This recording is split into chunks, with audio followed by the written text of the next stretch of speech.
早晨，全香港聽眾全球環嘅啫，早晨。咁我嚟。好啦，呢個早晨咧，係啊，但係我呢度要 hold 住。好啦，咁呢個早晨咧，歡迎咧全世界所有朋友同埋我哋嘅會員啊，我哋嘅村民咧嚟到咧早上10點開始大家周夢數啦。地球裏邊咧，我成日都話咧啊，呢樣嘢咧可能有段時間啊，君婷係會去接觸過嘅。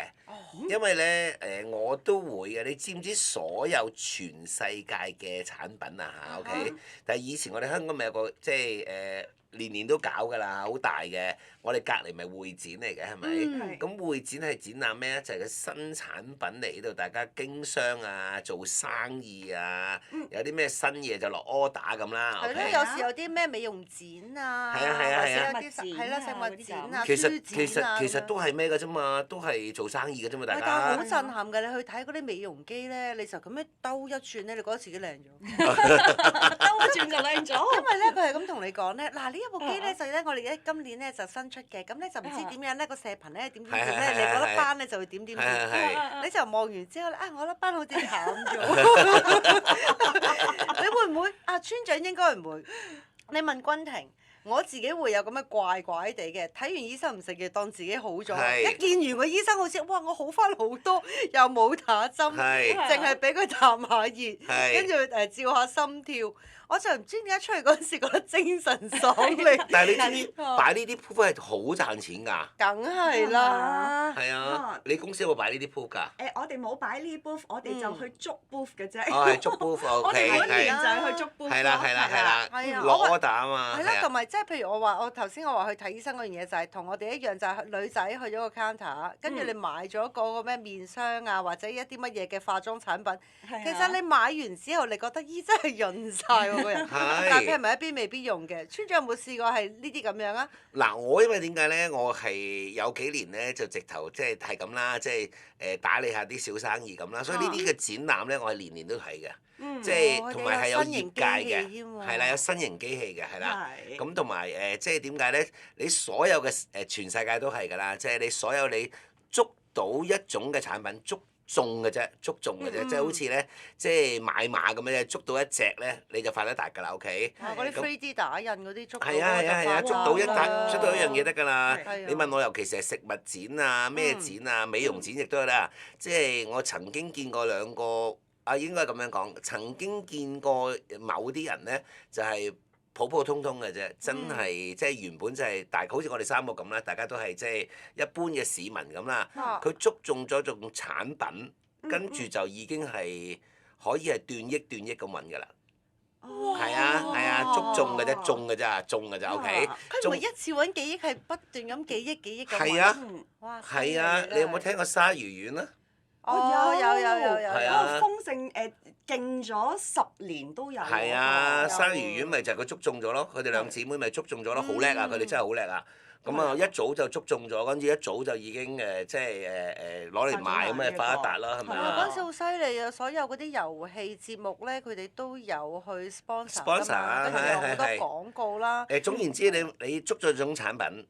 marketing 做得好，你就啲錢係哇源源不絕咁湧住嚟㗎，夠㗎啦，一種產品得㗎啦。我見佢而家都仲有鋪頭，我都有行過，見到有人入去買㗎。係啊。犀利啊！嗰時候個老闆娘咧，大家都唔係好記得佢叫咩名可能，但係咧觀眾一定會知道佢係鯊魚女咯。係啊，即係嗰產品係好似同個人我好記性嘅，係吸埋咗一齊。我知道你鯊魚丸，你好似咧 scan 咧，佢應該係個大家姐咧就叫陳少寶，細妹咧就叫陳世傑咯。哦，陳世傑係係啊，我就一定記得佢，即係你冇㗎，你喺度掛咗鈎嘅啫嘛，即係所有嘢啫。哇，好勁啊！嗰時當年真係好勁啊佢。厲害啊！哇！佢短呢個時間係斷億咁揾㗎佢哋。我喺度玩完遊戲之後咧，嗰陣時咪成日佢哋咪送佢啲鯊魚丸啊，同埋有啲護膚品啊嗰啲咁嘅。係。我屋企全屋都係咁，然之後咪轉用佢嗰啲嘢。係啦。咁但係你轉用咗之後啊，又好似幾好啊，繼續用啦。係啦。咁你繼續去。咁所以點解嗰時咁容易 sponsor 俾嗰啲明星用啊？啊，佢俾你一套套攞走㗎，佢你用得㗎啦，係啊，你哋用得㗎啦，係啊，你哋明星食咧，因為大部分啲人都有明星效應嘅，覺得明星咧好鬼揀擇啦，明星好奄尖啦，明星用嗰啲嘢就好㗎啦，咁所以佢哋係咁送㗎。因為我哋一翻到去咪要化妝間嘅，咁一拎出嚟之後，可能啱啱我開一罐嚟食兩粒，你隔離實會有人問，喂，你呢個咩嚟㗎？好唔好食？仲有啲咩好？咁你講開咧，咁可能佢又買2樽㗎。係啊，呢個真係好好嘅營銷方法啦。仲有第二樣嘢，OK，就係簡單啲，佢就係贏就贏在咩咧？我今日要介紹一種新嘅產品。嗱，OK，即將喺未來嘅3年裏邊，3年啊嚇，OK，大家都會談論呢一樣嘅植物，而呢樣嘅植物咧，能夠令到自己咧輕易地減咗肥，無論你食幾多樣嘢都唔怕辣。咁筍！係呢啲產品，我手邊都有啊！我即刻落嚟簽代理啊！何小姐出糧唔使出現金，直接出嗰個植物得啦。我哋入落村長嗰度買貨。唔係啊，簡單啲啊，真係㗎！我想話俾你聽，我點解成日都話咧，我人好低嘅。啲人問我咧，成日有好多譬如做生意嗰啲人咧，喂，坐低約我食飯啦。如果唔係點解不離我咁多飯局嘅啫？其實啲人係約我係收下風嘅啫嘛。知道呢個世界有啲咩新嘢？係啦，知道呢個世界有咩新嘢啊？會有啲咩投資得過啊？有啲咩做得過啊？成日咩我邊得嚟咁多飯局啫？係啊，個個又就晒我一嚟到就知㗎啦。哎呀，Spencer 一定飲香檳嘅排晒喺度啊，驚我唔嚟啊！因為你係個派對嘅主軸咯。高級蛇仔味收風。高級蛇仔味啊！好啦，咁啊嗱，而家唔講呢種新嘅植物 ，OK，先講咗舊嘅先，就係呢一個都係發一達㗎啦，就係捉住一樣嘢嘅啫。有陣時咧做生意咧，捉住一樣嘅物品，捉住一句説話，你就發到達㗎啦，OK。咁啊，你知唔知咧？呢一個產品咧，最早期就係捉住一樣嘢啫，就係荷葉茶。荷葉啊！荷葉知，但係荷葉茶就我自己本身冇飲過。唔係，唔係好簡單㗎咋，其實人人都做到㗎。荷葉咪就係嗰啲蓮花下邊嗰塊嘢咯，荷葉咯。我哋平時蒸飯嗰塊。係咯，荷葉飯嗰塊嘢咯，OK。咁你只要剪咗翻嚟，剪碎佢，曬乾佢，愛嚟沖水飲咪就荷葉茶咯，就係咁簡單㗎咋。你而家話減肥就係呢個啊？你知唔知最早期就係有一樣嘅產品，就係靠呢樣嘢發一達㗎咋？荷葉茶3個字，真係㗎。唔知喎，我冇聽過。天然荷葉減肥茶咁啊？唔係啊，荷葉，因為點解咧？荷葉其實喺《本草綱目》裏邊咧，其實佢係減肥嘅，減肥用嘅。OK。佢個減肥係因為佢飲完之後會輕瀉。有輕瀉，退脂輕瀉，OK。咁所以咪就係呢有個產品咪就係執住呢一個古方話荷葉茶，跟住佢加咗落去之後咧。大行其道咁賣啊！你又天然又古風。係啊，嗱，荷葉冇㗎呢個產品。而家有，我啱俾你聽下。OK，嗱，荷葉茶好簡單嘅啫，任何一塊荷葉。嗱，我因為我有睇嗰啲咧，即係雲南嗰啲blogger 嘅，即係嗰啲拍嗰啲即係YouTuber 嘅 OK。天西小哥啊！係啊，天西小哥啲 friend 嚟㗎嘛，我係乜嘢鬼垃垃圾雜我都睇㗎 OK 㗎。呢個我哋好清楚。邊得嚟我咁多嘢講啦 ，OK， 我見到有一集 ，OK，咁咧佢又去執蓮藕，執蓮藕啦 ，OK， 執蓮藕啦 ，OK，咁你知蓮藕咧荷塘，你知唔知蓮藕係唔可以斷得㗎？執嗰時，唔知一斷係佢哋哎呀斷咗啦咁，佢哋要伸隻手裏啲泥啊，所以咪有句説話。出自污泥而不染啊嘛，就話點解蓮花咁靚？咁點解咧？因為佢喺一啲好邋遢嘅泥濘下邊，慢慢喺嚿蓮藕嗰啲莖啊，慢慢咁生出嚟一朵蓮花，你覺得好清雅，但係佢下邊係好泥濘嚟㗎。OK，咁我咪見到佢咪咩咯？咁啊佢執蓮藕啦，咁啊執啦，哇污糟邋遢成隻，即係咧哇邋遢到不得了咁啊，成個身污糟邋遢嘅。咁我臨尾咧佢就搣咗大概4-5塊嘅荷葉，咁啊翻去整荷葉茶咯自己，係啊，佢好簡單㗎咋，新鮮荷葉，翻到去就揾啲鉸剪剪到佢碎晒，就一條長條剪到碎晒，即係一條長條咁，跟住呢個曬完之後，擺落個樽度就荷葉茶㗎啦，就係咁簡單㗎啦，跟住我嚟沖水飲咯。我哋而家買嗰啲咧，其實算唔算已經係半乾嘅狀態咧？係咪？而家買嗰啲製成咗㗎啦。咁我係咪可以直接就已經剪落去泡茶？唔係，OK，即係而家嗰啲，係啊而家嗰啲唔喺街市買得，你要曬到好乾為止㗎。哦，咁就買完之後，我要繼續翻去繼續曬， OK 繼續曬，咁就真係荷葉茶嚟嘅。荷葉茶嘅功效咧就真係減肥嘅，OK。嗯。咁當年咧有個嘅牌子啦，OK。咁即係憑住呢個荷葉茶呢幾個字咧，跟住減肥咧，哇大行其道啊，賣到不得了啊！後尾佢又 sponsor 埋獎門人之後咧，發一達㗎啦。哦。係啊，發一達㗎啦，叫排毒美顏寶。哦，係啊，食完之後屙㗎嘛。係啊，係啦，係啦。佢都話明俾你聽排毒咯。係啦，咁因為有輕瀉作用啊，OK。係啊。因為呢個荷葉茶係有輕瀉作用，OK。就係呢一個，佢就係玩荷葉啊。其中一樣咁，但係佢賣就賣即係排毒咯。排毒咯，係啊。但係都已經係又係同鯊魚丸係一樣嘅，一樣係你好記得呢個產品。係。因為佢有洗腦式嘅。洗腦式嘅係啦即係宣傳啊嘛，係啦，係啊。跟住你獎門人一定有呢兩個牌子。係 OK，咁所以你後期就知啦，哇！齋我唔掂㗎喎，咁你慢慢有第啲產品咯。跟住有柯油丸啦，跟住就出嚟啦。係啦。我真係好嗱，柯油丸好快就已經咩啦，斷斷咗啦，因為唔係實令到太多 friend 失儀又失唔係禮啦。同埋嗰排冇人着白色褲。係嗱係啊，啦好恐怖柯啊油丸點解會後期會消失得即係無影無蹤咧？佢唔係賴 A 咁簡單，佢真係唔係賴 A 咁簡單。賴 A 有啲人咧，我都見咧係啲男人啊，男藝人啊，係買衛生巾墊住條褲嘅。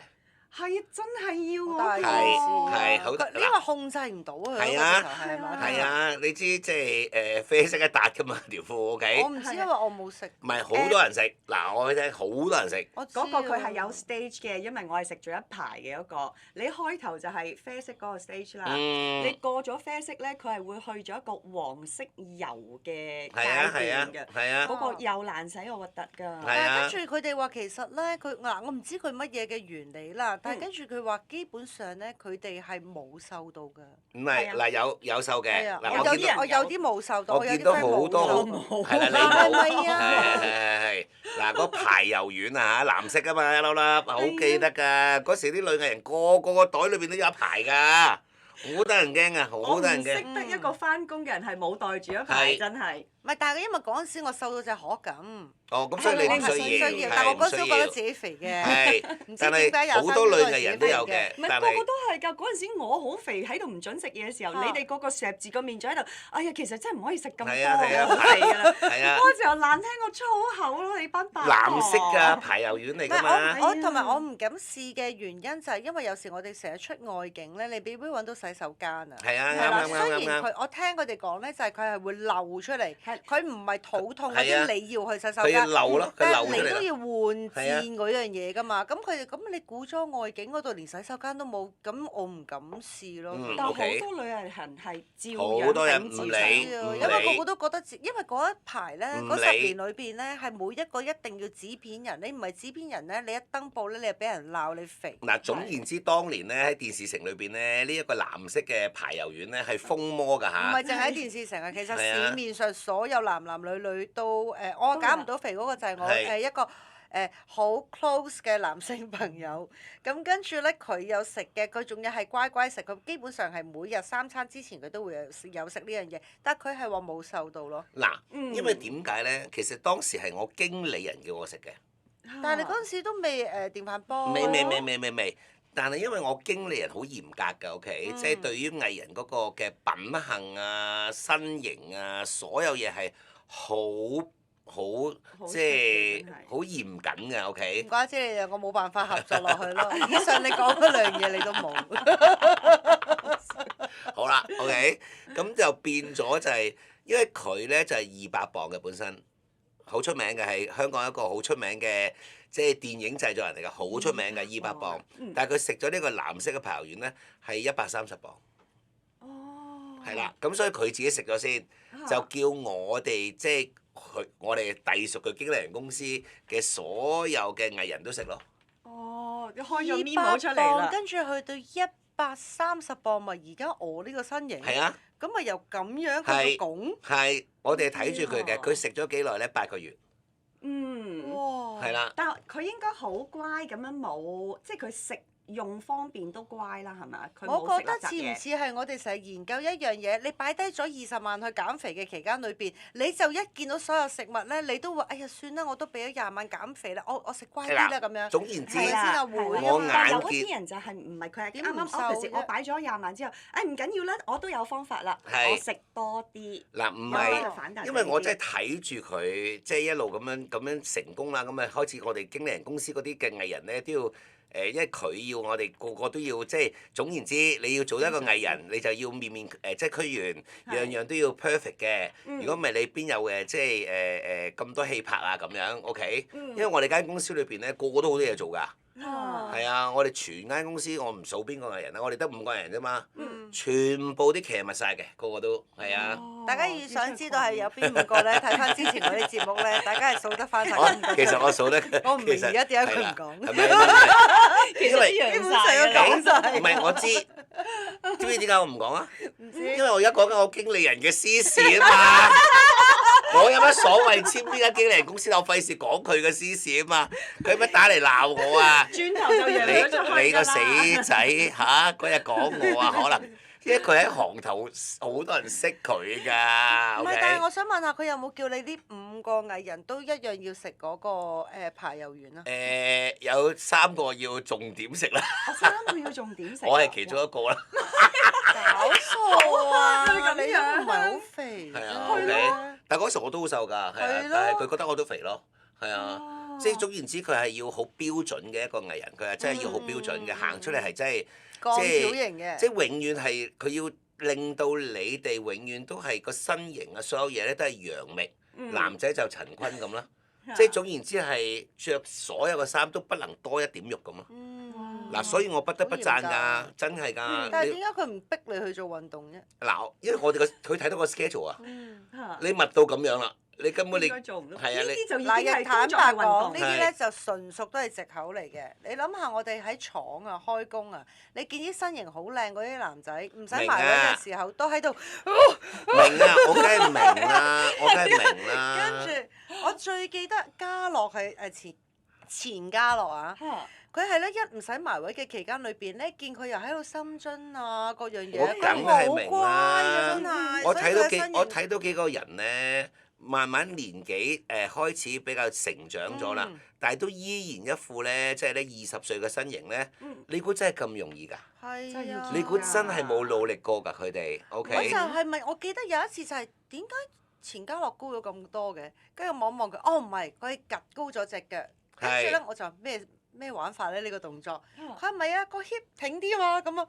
我練緊個 hip，係啊，咁佢就教係咗我動作，但係我就成世都記得啦。係啊，即係你冇嘢做嗰陣時，佢喺度對緊稿，佢咪趌高，跟住佢就呢啲肌肉啊嗰啲位佢會係收得靚啲。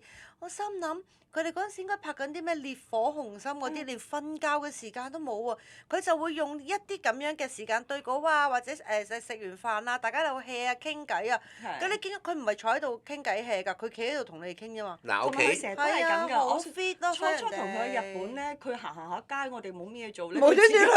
喺個角頭嗰度咧，佢都會自己喺度咁樣隻腳，係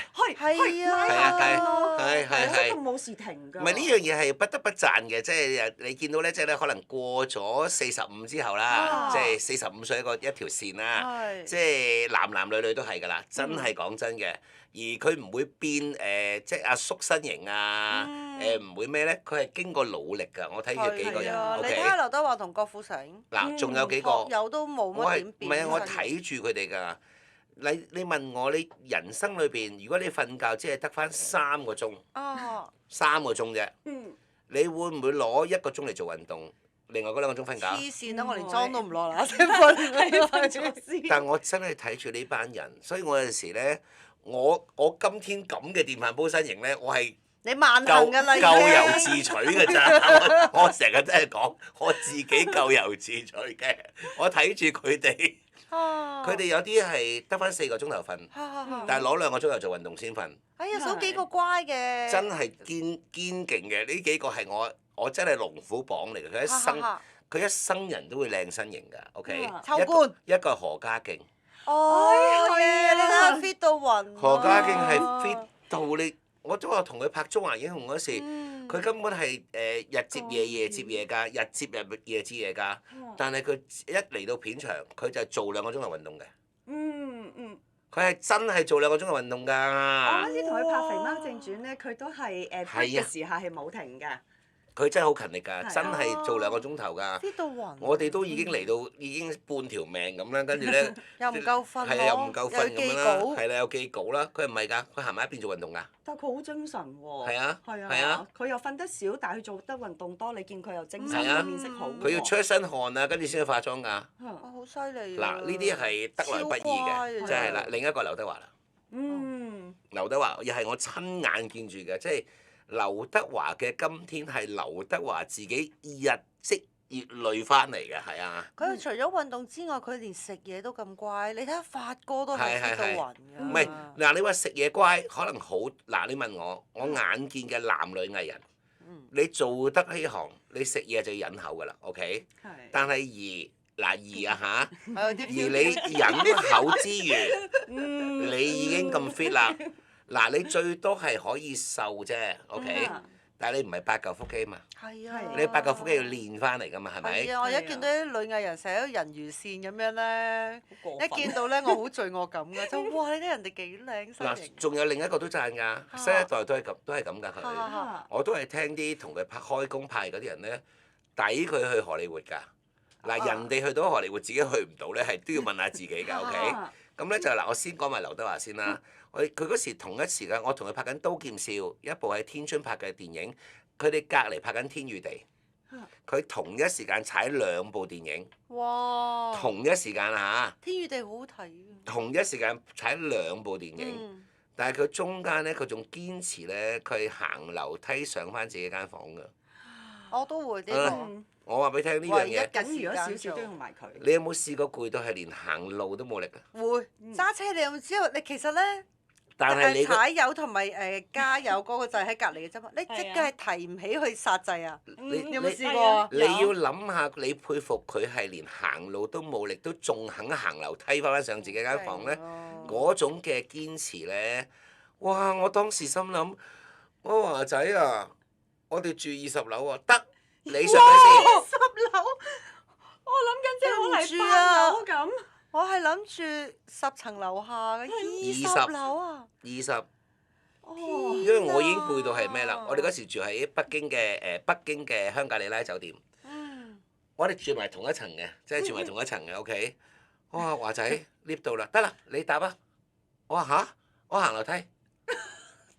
哇！堅勁喎，嗰下望到佢。你有冇一點想跟佢行樓梯？冇，咁我當時個腦淨係諗 will，唔怪之你係劉德華，我係梁思浩啦。但係依然你會覺得，以我嘅生活態度，我都係揀翻做梁思浩比較自在啲。即刻入 lift 嚟。所以我就永遠覺得劉德華點解可以紅咁多年啦？佢嗰種堅持好勁啊！唔係淨係食物啊吓 OK？淨係食物唔會有咁靚嘅身形㗎。淨係食物瘦㗎啫嘛。體型嚟嘅直頭。我見到所有，如果你淨係齋cut 食物嘅，只係瘦㗎啫嘛。係咪好易反彈㗎嘛？同埋唔會係 firm 㗎嘛，佢哋係 firm 㗎。同埋鋼條型嗰啲係再難嗰啲大嚿嗰啲，因為佢要 cut 食物。新一代我見到另一個咧，呢個女仔係抵佢紅嘅，真係抵佢紅嘅。佢又係咁嘅，又係嗰啲永不放棄精神，就係永不堅持，即係無論食嘢控制住啦，運動控制住啦，所有嘢。你哋而家咪成日睇鄭秀文嗰啲運動片嘅，係咪？咁鄭秀文運動，因為第一佢即係健康嘅問題啦，之前。第二就係佢要練佢運動嚟唱歌做戲，即係唱歌啊，唱歌 OK。但係呢一個佢從來冇諗過唱歌，但係我都見佢堅持，哇呢條女都幾勁啊！即係話即係拍戲拍到咁樣，你知。TVB 嗰啲日接夜夜接入都唔係少嘢噶嘛，即係嗰啲都堅勁噶嘛，係咪？都堅持做2個鐘頭運動或者1個鐘頭咧，好勁啊！呢個係邊個咁犀利？陳法拉。哇！鬼 fit 到暈。好 fit 嘅，又係有晒人魚線啊，有晒所有嘢嘅。係啊。好 fit 㗎。都姐都係堅持每一日朝頭早係做好長時間運動，幾耐我就唔知。都姐都係近呢10年10年先咁做啫。嗱 OK。即係因為近呢10年佢唔使拍電視劇啦嘛，佢有咗自己時間啊嘛。嗱，我要公道啲話翻呢一班劉德華啊、何家勁啊、即係陳法拉啊，你同時拍緊劇接到咁，你仲肯搬嗰啲瞓覺時間出嚟做運動咧，我係佩服嘅。嗱，都姐都唔會係拍緊劇嗰時佢咁樣做啦。咁你佢而家他條條咪即係做運動係消磨時間嘅一種。嗱，OK，好多人都會咁。但係當你好忙到咁樣，連瞓覺都冇咧，你肯仲堅持做運動咧，我係佩服嘅。真係好厲害啊！好厲害㗎，好厲害㗎，即係呢。佩服啊！真係。佩服，因為我做唔到嘛。唔係咁，你真係好多嘢做。係咯。我真係做唔到嘛。你係未試過攤頭㗎嘛？我冇乜時間唞㗎，其實。你除咗嗰陣時話要去讀獸醫之外，由你再翻嚟，即係嗱，OK，你做演員。跟住想去讀書，再翻嚟香港之後，你基本上係冇停過㗎。唔係我最唞都唔係就係加拿大有幾年嘅啫嘛，我都冇唞過啦。OK，冇唞過啦。你個肥胖係咪一個嘢翻嚟㗎？唔係我肥胖係我自己做嘢出嚟嘅，因為有段時間我係整，有段時間我成日翻嗱，呢個係純粹係心理病嚟，好多人都有嘅。OK，咁因為嗰時我當時傾過嘅嗱，我唔講邊個啦。咁因為我哋有時做到好攰，翻屋企，翻到屋企嗰剎那咧，覺得自己好凄涼。全日都喺個街度，哇！全日就係咁做嘢，OK。跟住嗰句啲長輩講嗰啲説話就係辛苦得嚟志在食。係啦。跟住就食啊咁咧，咁弊就弊在咩咧？弊就弊在咩咧？你開始話俾自己聽，你做得咁辛苦，唔通我翻屋企食啲嘢都唔俾咩？你係咪咁折磨自己啊？就開始死啊！哇！一習慣咗夜晚咧，一翻屋企食嘢咧，不能收拾。唔食嘢瞓唔到覺。我知我都試過，一定要食個出前一丁加個罐頭，跟住再嚟就荷包蛋，我先瞓。我食完即刻瞓喎。唔係，其實你當時你知唔知？其實唔係啊，其實係醫心理病啊。你知我望到嗰碗嘢，我就覺得哎呀，滿足都抵啦。忙咗一日，你起碼都有碗咁嘅嘢。抵啦咁樣，真㗎！我都話俾你聽，我曾經問過一個人㗎，我話你宵夜食鮑魚嘅咁。哇！宵夜啊 ！OK 喎，呢一個宵夜。因為佢一定炆咗一烹鮑魚喺度㗎，佢就一路揸住。佢話：我有段時間覺得自己做嘢咁辛苦，揾咁多錢做乜嘢啫？做咩要對自己咁刻薄啫？佢係望到隻鮑魚咧，揾隻筷子拮住嗰時咧，都好啊，冇所謂啦，聽朝瞓醒再做啦，咁啊！我都整翻咖喱魚蛋喺屋企先，整翻鮑魚我唔識整㗎啦，咖喱魚蛋應該都 OK 啦啩。鮑魚咯就咁開咯，係 OK 先。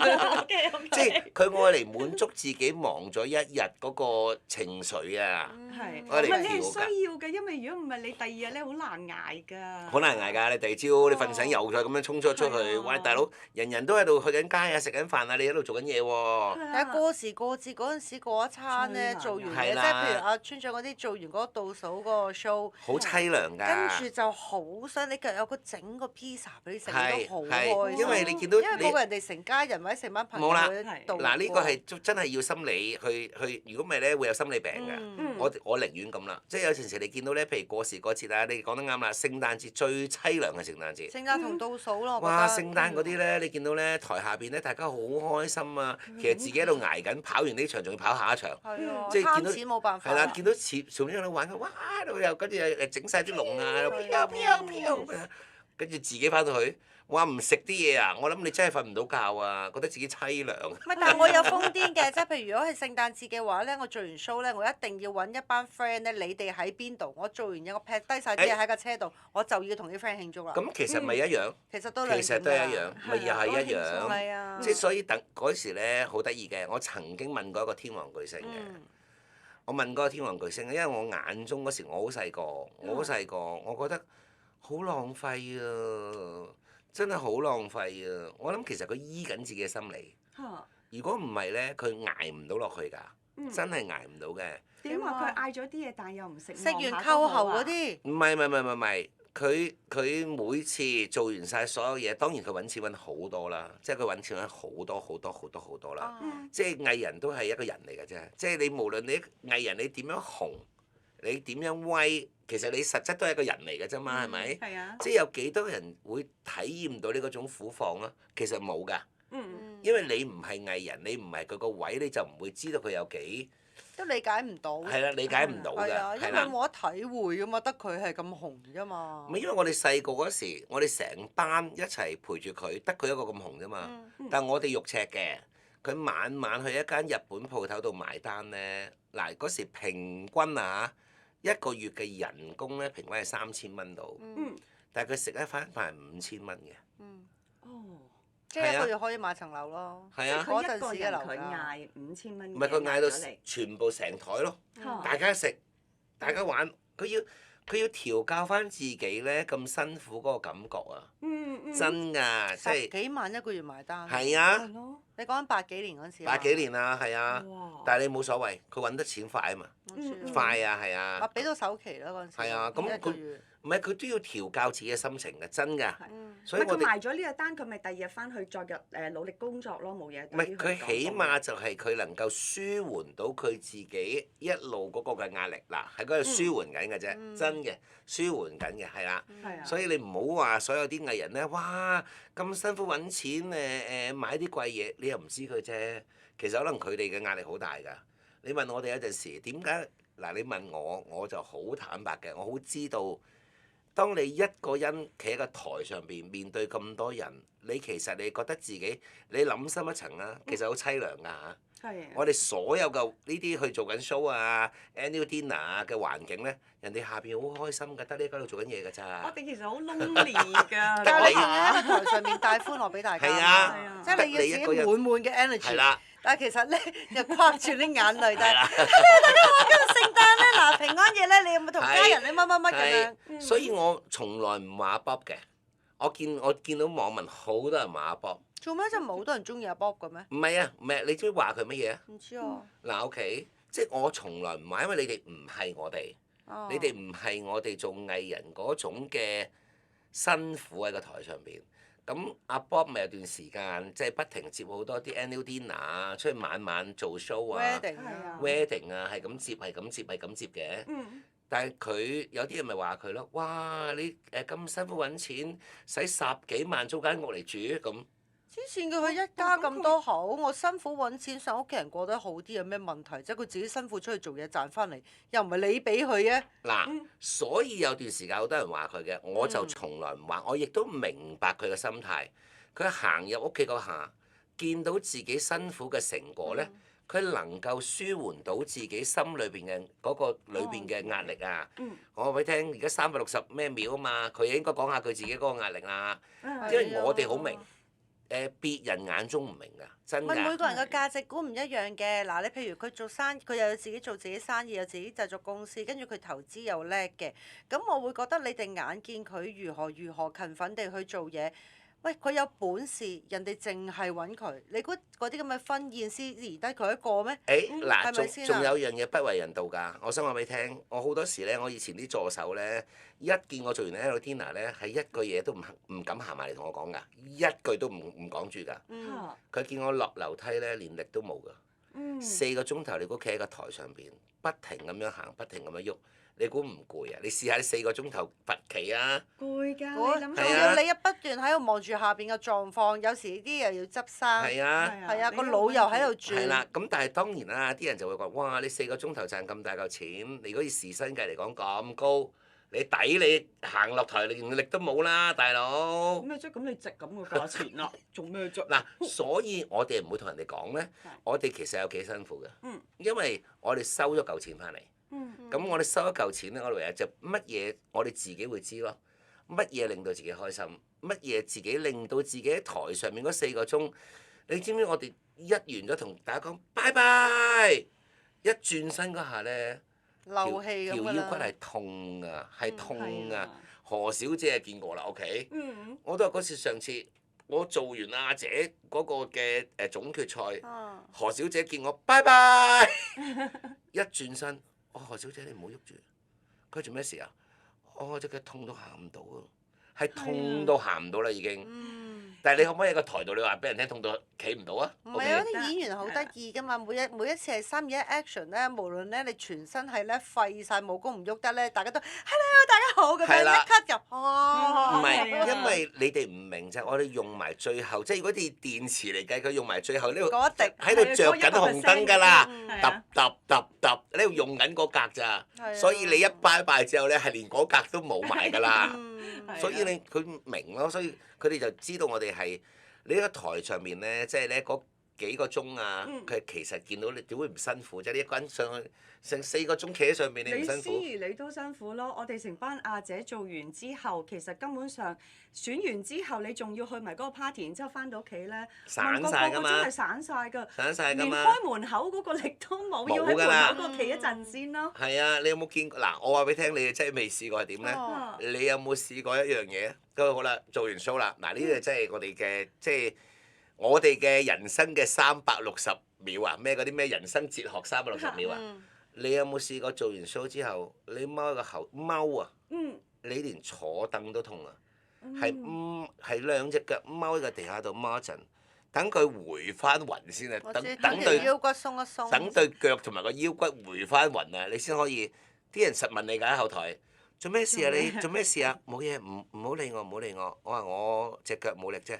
跟住唔好理我，唔好理我，個個人行埋你都見到㗎。誒冇事嘛咁，唔好理我，唔好理我，全部都係咁，唔好理我。但係大家都好關心嘅，因為擔心，因為大家都知道係攰嘅。係啦，咁佢話誒，使唔使俾張凳你坐？唔好喐我得㗎啦，你總之唔好喐我。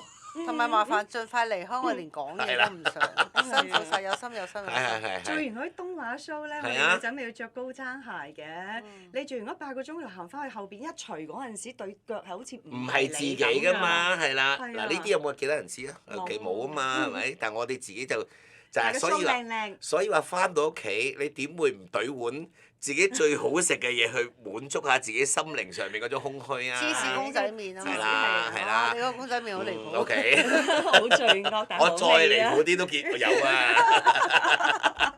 咁啊，究竟咧，即係市面上面咧嚟緊5年咧，會講一樣新嘅減肥產品。嗱，真心讚呢一個咧新加坡嘅大學團隊勁啊！我諗今劑呢一樣嘢咧，幫新加坡咧，我諗佢哋註咗冊㗎啦，真係註咗冊㗎啦。佢擺得喺即係公眾平台俾大家睇咧，佢哋新加坡應該註咗冊㗎啦。應該未來咧，好多人都去買呢樣植物嚟食嘅，植物嚟㗎嚇，純天然植物 ，OK，周圍都見到。周圍你其實見咗好耐呢樣嘢，但係你唔知個功效原來我哋減肥嘅，OK？我諗你由細見到大㗎啦，就係呢個新加坡嘅研究團隊，終於向全世界公佈，佢減肥使乜咁多嘢啫？減肥食呢塊葉咪得咯，包你瘦。咁犀利，但係新加坡我信佢喎，係啊，因為嗰邊好嚴謹㗎，佢哋所有嗰啲。我即刻就好似嗰啲樹熊咁，我淨係食嗰塊葉㗎。唔係啊，熊貓樹熊。最主要係咩啊？你懟完2碗咩芝士咩辛辣麵啊，懟完咧就去嚼嗰個。嚼嗰塊葉搞掂啊！咁係啊！係啊！如果有得代理，我一定代理個產品添啊！你喺個花園嗰度種咯，橫掂係植物。唔係種咗之後你提煉唔到嘅，OK？咁啊，究竟咩植物嘅葉咧？裏邊咧可以咧有嘅減肥功效咧，就係新加坡呢個團隊咧研究嘅。轉頭翻嚟休息一陣之後，齊上一堂咧1葉減肥法。哇！多謝晒大家咧，繼續支持咧，即係10:43嘅呢個大家真冇數啦，亦都多謝晒咧所有嗰啲村民啊、會員啊，你哋嘅捐贈啊嚇，多謝你哋。係啊，見唔見到有張永 BB 啊？係啊，呢啲直頭咧，我每朝見唔到呢個名，我都有啲心痛啊，係咪？而家我哋喺度等緊何陳玉係嘛？係啊，又等佢啦。因為張永啦，咁然之後有幸運兒啦，同埋阿梁爽爽啊，啱我可爽我讀係啊，爽啱啊，係啊。爽，多謝晒。同阿梁浸浸係 friend 嚟㗎嘛，係啊，梁爽啊，係啊，梁爽咁樣係啦，OK，咁啊嗱 OK，呢度咧一定大家都想知道咧，啱啱新加坡嘅大學團隊向全世界公佈咗，佢哋研究咗一樣嘢出嚟，原來係最具減肥功效嘅一樣嘢嚟㗎，最天然。仲要天然添。因為我查咗《本草綱目》咧，我都以為荷葉茶已經係最天然嘅減肥即係嘅材料啦。但係咧，原來連啊李時珍裏邊嘅呢一本咧《本草綱目》都冇寫到喎。荷葉定唔係係而家啱啱新而家研發呢個啊？新嘅呢種葉，OK，哦，咁即係完全係佢哋發現係可以有呢一個減肥功能。係犀利絕對係新加坡發現嘅，OK。我信我你都好期待啊！而因為新家加坡咧好呢一個肥胖嘅問題咧，佢哋係想解決好耐好耐㗎啦，OK。啊然後我哋成日見到㗎呢樣嘢，但係冇人要攞呢樣嘢嚟用㗎，通常係抌㗎。嗱，你諗下，咁係啊，但係又會帶翻屋企嘅，唔會。咁點解會抌咧？喺街度好地地，你話你通常買呢樣嘢咧，嗰塊葉就已經抌咗㗎啦，即係即場你幫我抌埋佢啦，我唔拎翻屋企啦咁。哦，即係你買一樣嘢係食物嚟嘅，佢水果嚟嘅，水果嚟嘅水果蘋果、嗱唔係係愣葉㗎呢樣嘢嚇，但係你通常咧個原本咧龍眼荔枝嗰啲、類似呢啲啦，係黃啦，皮，類似呢啲啦，OK。係唔係啊？仲有乜嘢愣葉嘅？你一定見到塊葉嘅，從來都有見到。仲有咧？士多啤梨。仲有咧？哦。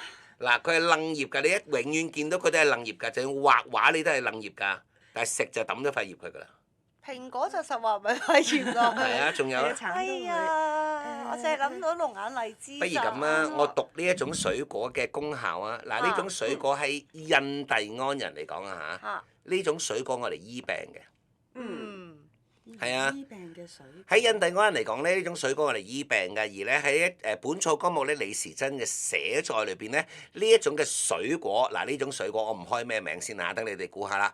咁咧有健脾開胃啦、補元氣、提神養氣，令食完之後會開心嘅。而本草綱目寫裏邊咧，裏邊咧因為咧有微酸，咁啊亦都可以清熱解渴。最主要個功效咧就能夠消腫去濕。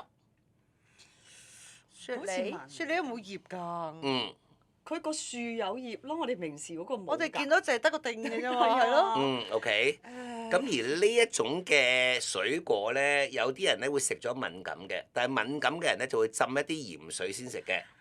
菠蘿。冇錯啦，有葉嘅咩？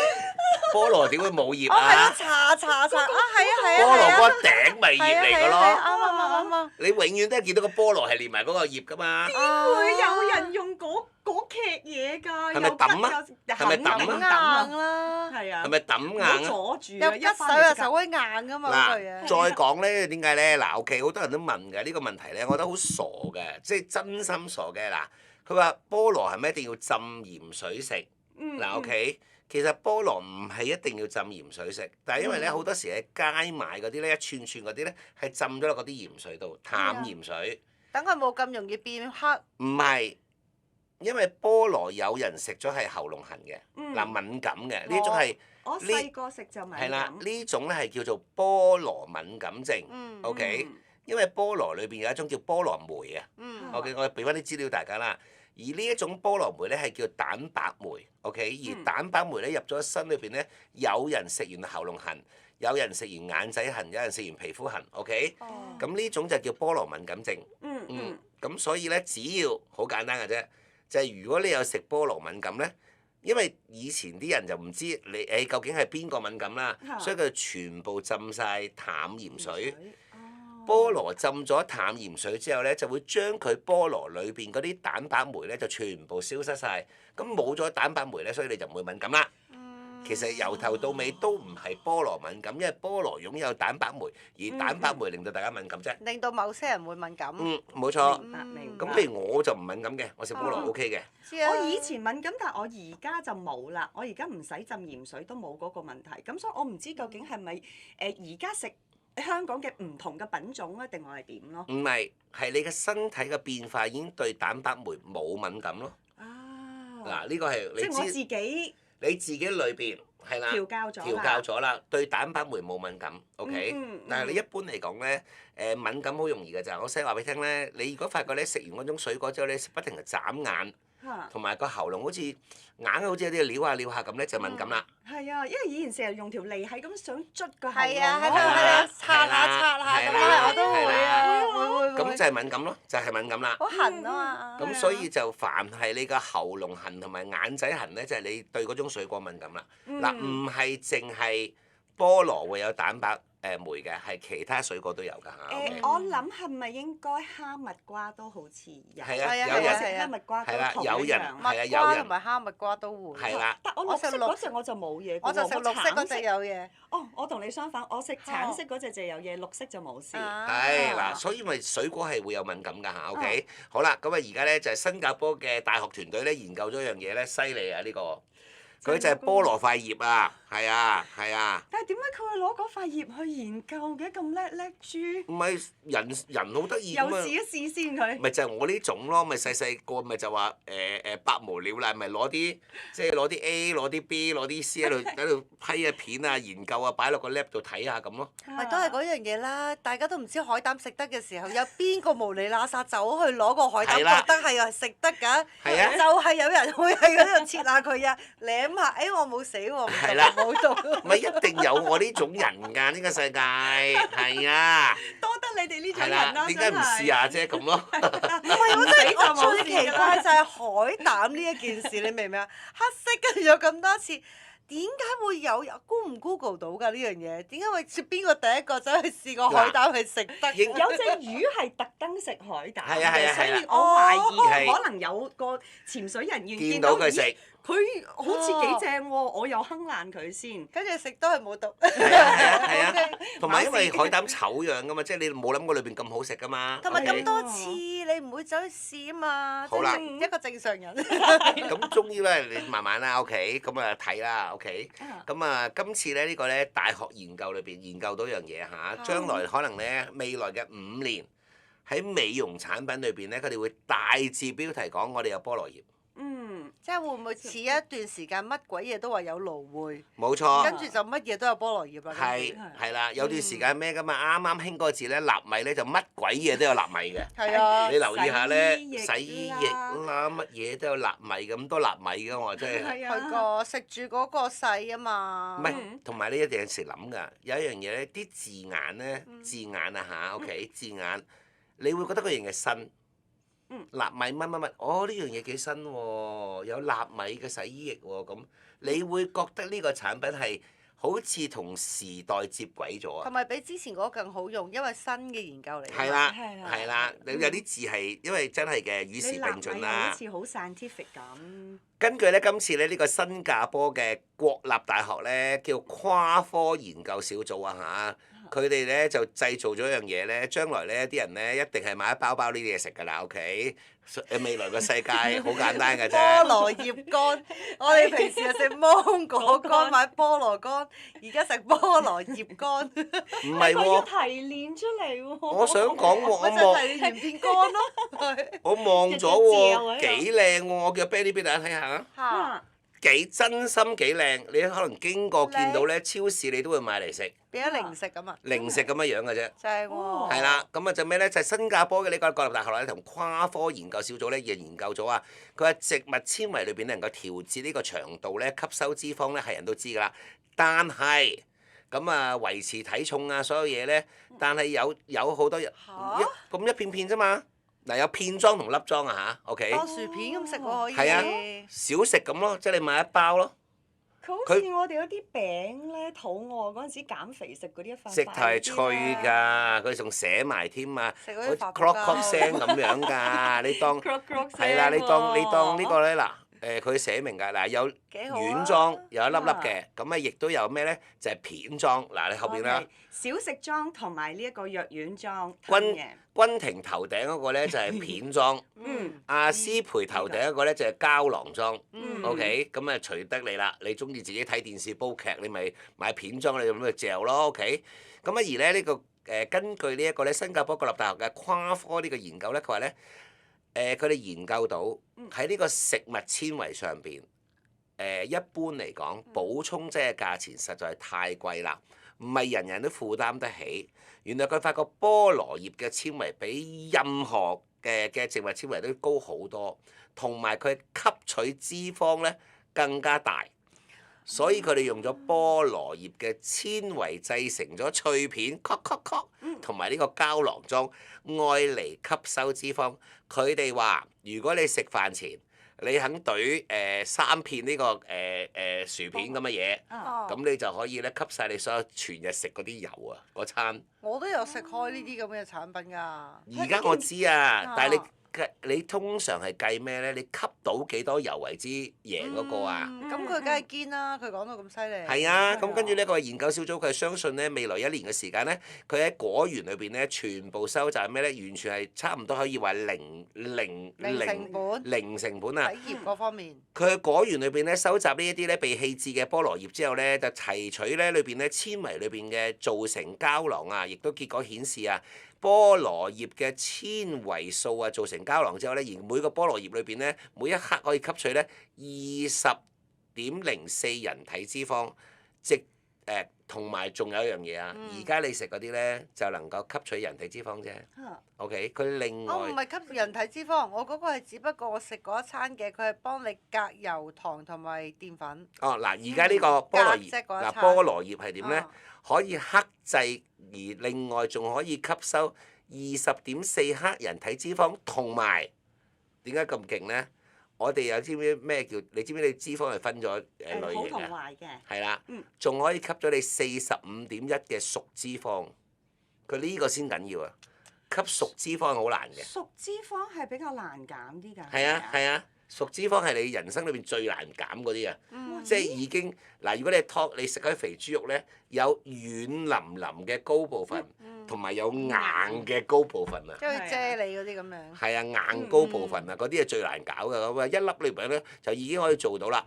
佢話仲有製作成本，你知唔知點解佢可以全世界風行咧？到尾點解大家都喺度講緊咧？因為佢嘅成本係平到佢又喺話埋俾你聽幾多錢添。6毫子一粒。唔係啊！唔止一粒。幾時推出啊？0.1新加坡元啊，即係6毫子一粒佢嗰啲啊！係成本㗎。唔係，佢直頭係話佢售出㗎。佢即將係新加坡售出係呢個價錢啊，0.6毫子啊！佢一定打冧晒所有而家啲咁嘅吸取油脂嗰啲咩200幾蚊一盒嗰啲啊，係啊！你最平買以前最基本黃色一啱咧，你咪攪完之後佢咪會結塌塌嘅，就係你嗰個纖維丸嘅最第一代，嗰個都成100幾200蚊一樽㗎，但係嗰個係冇乜功效，我飲完之後。同埋佢哋嗱，新加坡有一樣好啦，新加坡好嚴格嘅對呢啲咧擺落口嘅嘢咧，好鬼嚴格㗎嘛，佢唔係立亂俾你擺落口㗎嘛。但係日本之後我就好信新加坡。係啦，OK，新加坡係好嚴格嘅，真嘅，因為佢擺落口嘅嘢好嚴格嘅，OK。但係你知唔知佢自己呢個團隊都承認啦？我中意人哋咩咧？唔好攞晒啲光環擺落自己嘅級度，OK。咁佢哋嘅團隊承認一樣嘢，佢哋係意外發現㗎。嗱，有人就會話：哇！我哋致力研究得到成果。研究咗24年，係啦，終於乜致力得到成果係啊，但係佢好坦白。佢話：我哋係意外發現可以吸取人類脂肪啫。好啊，可信性更高。你知唔知佢原本我嚟做咩㗎？唔知佢哋研究一樣嘢，就變咗而家產生咗另一樣嘢。我諗相反地，呢一樣減肥一定係揾錢多過原本嗰樣嘢。喂，咁佢原本嗰樣佢諗住係做咩㗎 OK，我可以簡單啲解釋話俾你聽。嗱，原本真係好好，我都覺得。而家減肥啦。嗱，而家就有呢一個啦，你身後邊呢一個啦。呢個都好好，呢個減肥脆脆同埋減肥丸啦，OK。哦佢原本咧，原來咧，佢哋咧研製咗菠蘿葉咧，係擺喺海上面㗎。擺喺海上邊做咩咧？愛嚟吸嗰啲船嘅漏油啊！哦，嗰啲油污嗰啲。油污啊，愛嚟清油污啊！係啊，好需要啊。係啊，咁佢個海裏邊等咧，唔使咁多油污咧，影響到啲海洋生物同埋啲魚啊、鳥啊嗰啲咁啦。點知意外發覺魚可以咁樣吸法喎？如果研製咗擺落個身度得唔得咧？點知得咯？係意外發現㗎咋。哦，咁兩個都佢係明白。佢一直都係致力喺海洋吸收嗰啲油污嘅啫。係攞嚟保護海洋生態嘅。係，但係意外發現變為減肥藥。唔知邊個第一個擺落嘴食嘅咧？當初佢揾我試咪好咯。意外發現啊！我幫你 email 俾佢提議下，我哋係啊，有好試第二代。所以咧，佢話呢一種咧技術咧，你哋放心啦，佢已經咧全球申請咗專利㗎啦。如果日後有得買嘅，一定係新加坡出嘅。如果你發覺唔係新加坡出，就一定請你考慮下。唔係實會博大霧嘅，佢未必話減肥，但係佢就唔知咩菠蘿葉乜乜乜嘅產品實會㗎啦呢啲。其實咧就呢2年前咧，研究人員咧成功啊將菠蘿葉咧提取出嚟嘅嘢咧，我哋吸收海上嘅漏油器嘅凝膠嚟㗎，OK？佢擺嗰啲凝膠咧個海裏邊咧，啲油會自動走過去啊，所以佢哋意外用同一種技術就，咦？咁不如其實可唔可以用同一種技術當個肚裏邊嗰啲油都係海嗰啲油咁吸法咧？原來係得咯。所以佢諗嗰個人好啊，係啦聰明絕頂，要攞諾貝爾獎嘅。意外發現。會唔會係佢疫情發現自己咧肥咗好多咧？佢即刻咦吸油喎，試下。咁所以咧，新加坡而家咧國立大學咧，亦都正式咧將呢個咧就係菠蘿葉膠囊啊，即係你身後邊睇到啦，佢已經申請咗國際專利㗎啦。日後咧，其實你一睇到呢個菠蘿葉膠囊咧，其實就全部都係新加坡㗎啦，一個有專利權嘅。而小組開始咧已經同藥廠傾㗎啦，好快脆未來已經推出市面㗎啦，大家放心啊！時間好好啊，大家都肥咗好多，好需要啊！所以今朝係咪好抵咧？好抵啊！幾多資訊啊！由呢個荷葉啊，跟住咧由呢個所有啲嘢已經可以啊！嗱，OK，人生最緊要係咩啊？有知識就係力量啊！嗱，如果你邊個喺新加坡嘅話聽到嘅話咧，快快脆脆啊，同佢哋傾啊，攞咗嗰個產品專利啊，你一定發達啦，係嘛？OK，同阿鯊魚女一樣啊！你變為呢個咧就係咧菠蘿女啊，菠蘿女。好啦，來自呢個新加坡嘅國立大學啊！哇，11:04啊！多謝晒大家嘅支持啦。咁啊，頭先剛才咧就教咗大家啦啲最新嘅一啲咧，我諗將來叫做美容系列啦，係啦，最先就係環保系列嚟嘅，而家又轉咗美容系列㗎啦。因為美容嗰邊一定賺錢多過環保嗰邊嘅，肯定100%。OK。好啦，咁啊，而家開始咧就有一個新嘅嘢啦噃。頭先剛才咧再重新溫書咯喎。係。全球最新嘅減肥嘅係乜嘢？巴拿葉，冇錯啦，OK。沉醉喺個我等緊菠蘿葉之前，我係可以飲一個荷葉茶。係啦，都 OK，荷葉茶都係一種啦。喺李時珍嘅《本草綱目》裏邊都寫到啦，我哋即係清腸胃嘅 OK。好啦，咁啊嚟緊一單新嘅嘢，但係要問下你啲舊嘅嘢先。最新嘅產品嚟嘅，將來咧我諗君婷會買。師培唔會買，因為師培冇興趣啊呢樣嘢。真嘅？係啊，送給他，他都不要。要是什麼啦？我收。他不要，浪費咁。多益善，少少無拘。買給我幹嘛咁？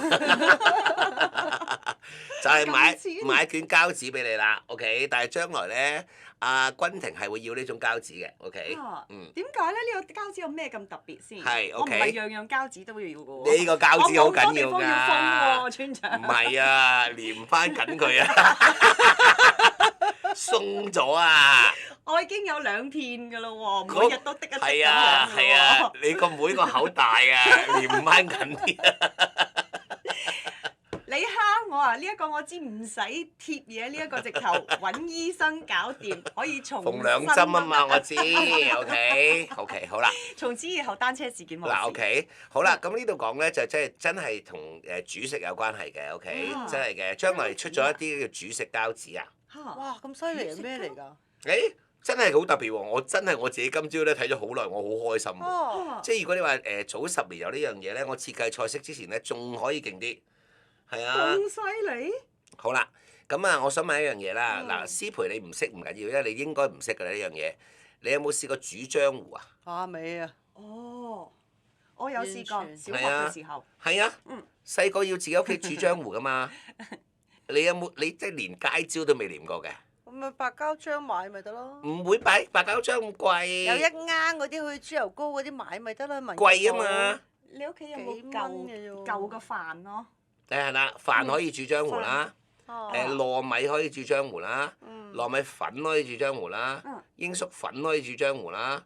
你要煮漿糊，你以前細個冇見過一啲人攞住一沓紙，嗱，飲咁嘛，攞個油嗰啲掃，飲，跟住踢咁擺落去嗰啲啊。通常有個掃喺嗰啲電燈柱裏邊飲嗰桶嘢啊。嗰種嘢如果你買1罌好貴㗎喎，但係你如果成桶你自己煮嘅話咧，幾蚊嘅啫喎，真係幾蚊嘅啫喎。廉街招啦，跟住攞。我哋廉價招桶上嚟，你見到嘅咁誒揾條帶孭住個紅色嘅桶，係。咁個桶啊成桶都係漿糊嚟㗎啦。咁啊跟住攞個掃插落去，插落個桶度，油落個電燈柱先，油兩下，擺翻個掃喺度，掹張街招出嚟，啪黐落去咯。我見佢用得好勁，佢黐完之後佢再油多層啊嘛，你知唔知點解啊？搣唔到咯。佢驚你搣啊嘛，因為你如果黐上去喺個面都可以搣翻落嚟噶嘛，但係你油多陣佢黐死咗佢，你搣都搣唔到，就揾手指刮啊嘛。即係同過膠嘅原理一樣。係啦，咁你所有見啲電燈柱啊，嗰啲咩電燈箱啊、啲燈箱啊、電箱啊，好多時有人貼嘢㗎。我記得我唔知攞嚟貼乜嘢，我唔記得啦。但係我記得有類似你講話漿糊嗰樣嘢，就係喺文具店買一啱嗰啲咯。咁你唔係嗱，簡單啲嚟講，咁而家有 Boo Tap 啫，未有㗎嘛以前 ，OK？咁你過時過節，你新年你屋企都要買漿糊貼揮春嘛？咪就係買嗰間嘢咯。唔係咁細啱就夠㗎啦，你哋。唔係，佢直就好似我哋落妝嗰啲豬油膏咁樣㗎。你咪買嗰個係有個小朋友樣，有個蓋嘅，有頂帽嘅。我知嗰個叫漿糊咯。係咯。我就喺文具店買。但係貴咯，如果你過嚟黐街招啊，黐揮春啊。到我小學畢業都未用完。陪伴咗我好多年㗎啦，佢又唔壞嘅。咁因為你嗰時你冇做嗰樣嘢啊嘛。因為你係有錢兒童啊嘛，你知我哋細個咧肯幫人貼街招咧，一日都揾到錢㗎。唔係，我都想揾啲錢，但係我冇門路啫。我都想出你繼而講啱咁嘅漿糊啊，咪我細佬繼承咗咯。好似我細佬畢業都仲未用完啊。係。好好用嘅啫。你細佬畢業都未用完啊嘛。我家姐留罪咗家傳之寶。而家帶埋翻工啦，OK。有冇漿糊啊？有，我自己帶嚟。佢係咪同你哋嘅 eye shadow 一樣一世用唔晒？我嗰個牛眼淚。係啊 ，eye shadow 都係用唔晒㗎嘛。但係我真係好想講，我真係仲未揾到嗰張相。我應該係上個星期，我見到真係仲有人用緊嗰個粉綠色同埋粉藍色個 eye shadow。有。我見佢哋啲唔係舊相嚟嘅，係新相嚟嘅。新相啊 OK。跟住我就將張相撐大，我係咪睇錯咧？哇！一個藍一個綠，我想攞翻嚟俾你哋睇，但係好似好衰咁。唔係啊！你快啲攞俾你睇都識。唔係，我想問係咪有啲年資㗎啦？有啲年資㗎啦都。嗯。有啲年係咯，有啲年資啦。嗰紮姐姐有人嗱，嗰個紮姐姐係同齡㗎啦，應該都係唔會爭得嗰5年㗎啦。但係有啲咧都係化翻一啲現代啲嘅妝嘅，係冇事嘅。即刻話俾你聽係減齡嘅，佢化到嗰啲藝術妝，即係好似素顏，但係其實係化到行嘅。咁佢藝術顏，咁你覺得佢已經係年輕啲啦。跟住嗰紮姐姐咧，就應該係覺得幾個姊妹聚會咧，唔知係咪咁樣重手咗，所以又有綠色同埋有藍色。唔係啊！我見前陣子都有話睇電視劇都有人用藍色啊。嚇！係啊！靈異片嚟㗎？唔係，陳曼娜。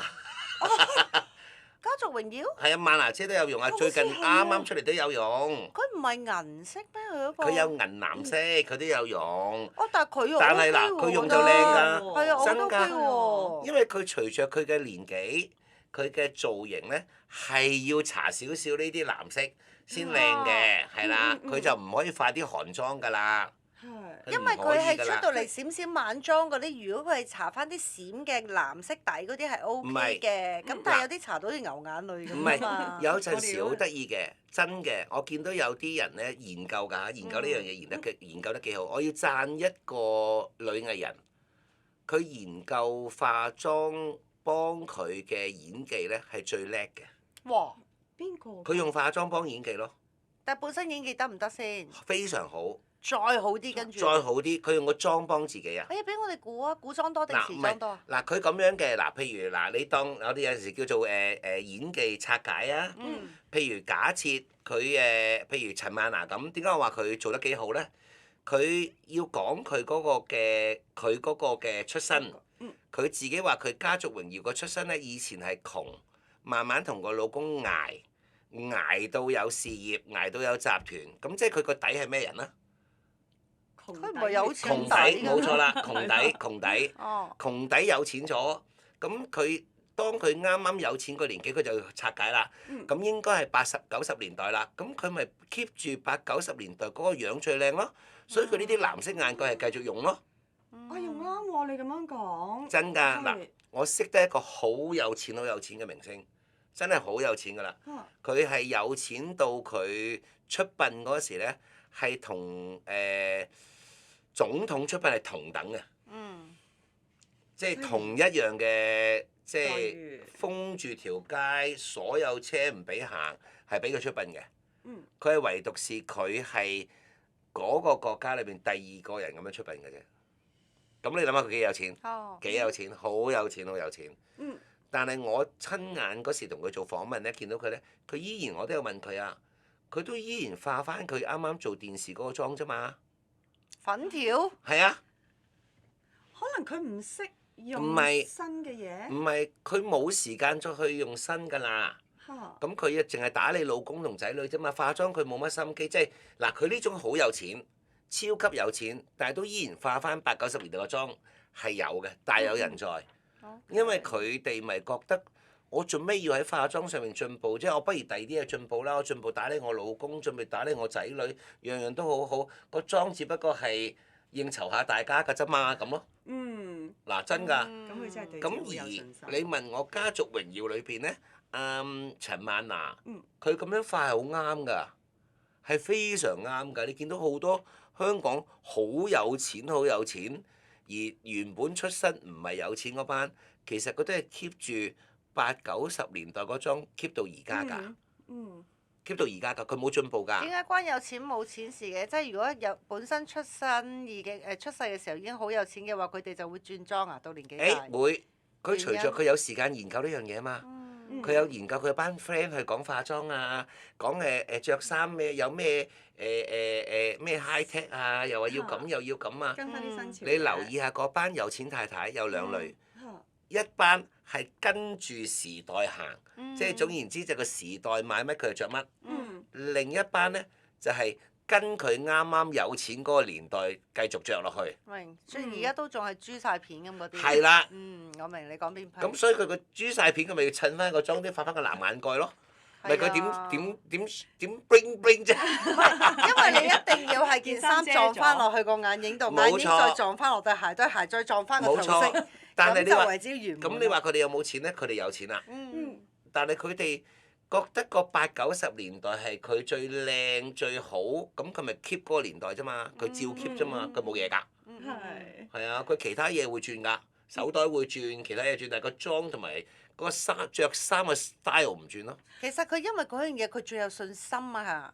嗱，唔係淨係女人嚇，演員都係。我認另外亦都識得一班男人，係啦，好有錢㗎啦，但係年紀已經大咗㗎啦，係啦，咁啊大咗年紀下㗎啦，OK，啲 uncle 係啦，即係 uncle 嚟㗎啦，依然着下 Jennifer Versace 啊花衫，咁佢係想跟翻佢自己最好嗰個年代啊！着得靚嘛，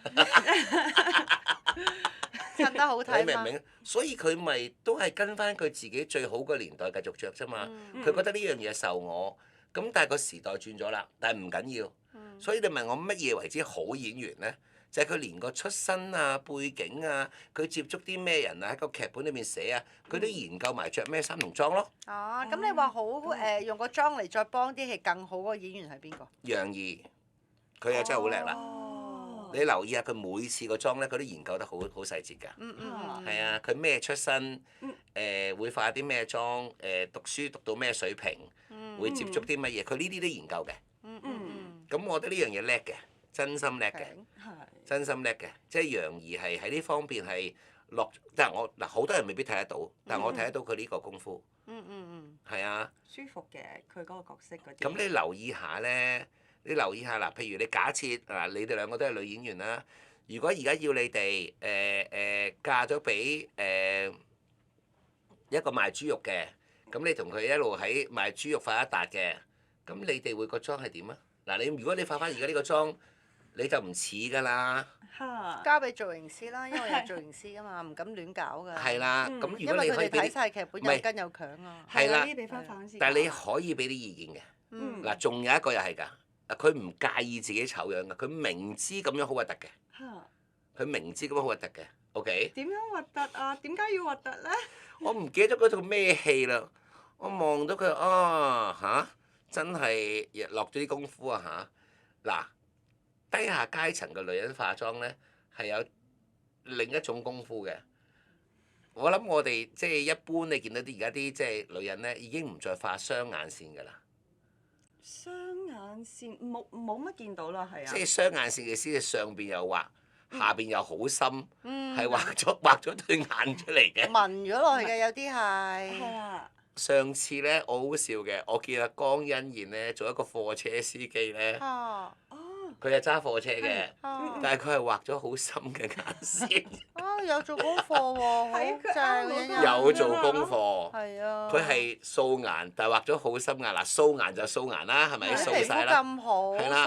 但係佢又畫咗好深眼線喎。佢覺得呢啲咧揸貨車嘅人咧冇乜時間去打理，不如紋咗佢啦咁。係啦。咁所以其他咩都冇嘅，眼睫毛啊嗰啲冇嘅，有啲冇，得嗰個眼線係啦，好似一個框咁嘅。係啊，你望下有時你去街市見到啲姐姐嗰啲都係有條深綠色嘅一個框㗎，因為舊底紋落㗎嘛。係啦，嗱咁如果你要做翻呢一個嘅角色，你咪有呢一啲咯。係啊，OK 啊呢個。明唔明啊？正啊正啊呢個。正啊嘛，即係你會研究佢哋，諗下我又唔想嘥時間啦。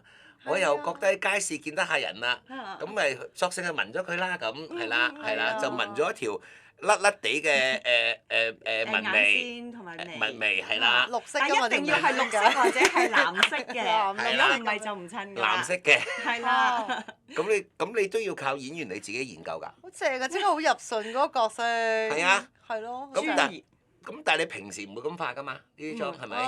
咁你咪研究佢哋嘅日常生活啊。係啦，同埋有一次我仲真心讚阿欣欣嘅，係啦，佢大熱天時，我近鏡大頭睇，我居然做咩中咗毒啊咁？佢係畫一條唇線喺度㗎。係啊，仲有呢啲人。啡色嘅唇線。啡色嘅唇線，但係冇唇膏㗎。係啊，有一期好興㗎。鄭秀文搞出嚟嘅呢單嘢，全香港都跟住，好大件事，我都跟過。咁我覺得咦，我幾好嘢喎！就連呢啲細節佢都有諗喎。仲有人化啲妝㗎？仲有人化？一定 over 50歲㗎啦。同埋慳時間啊嘛，明唔明啊？即係慳時間啊嘛。點解仲係淨係畫條線？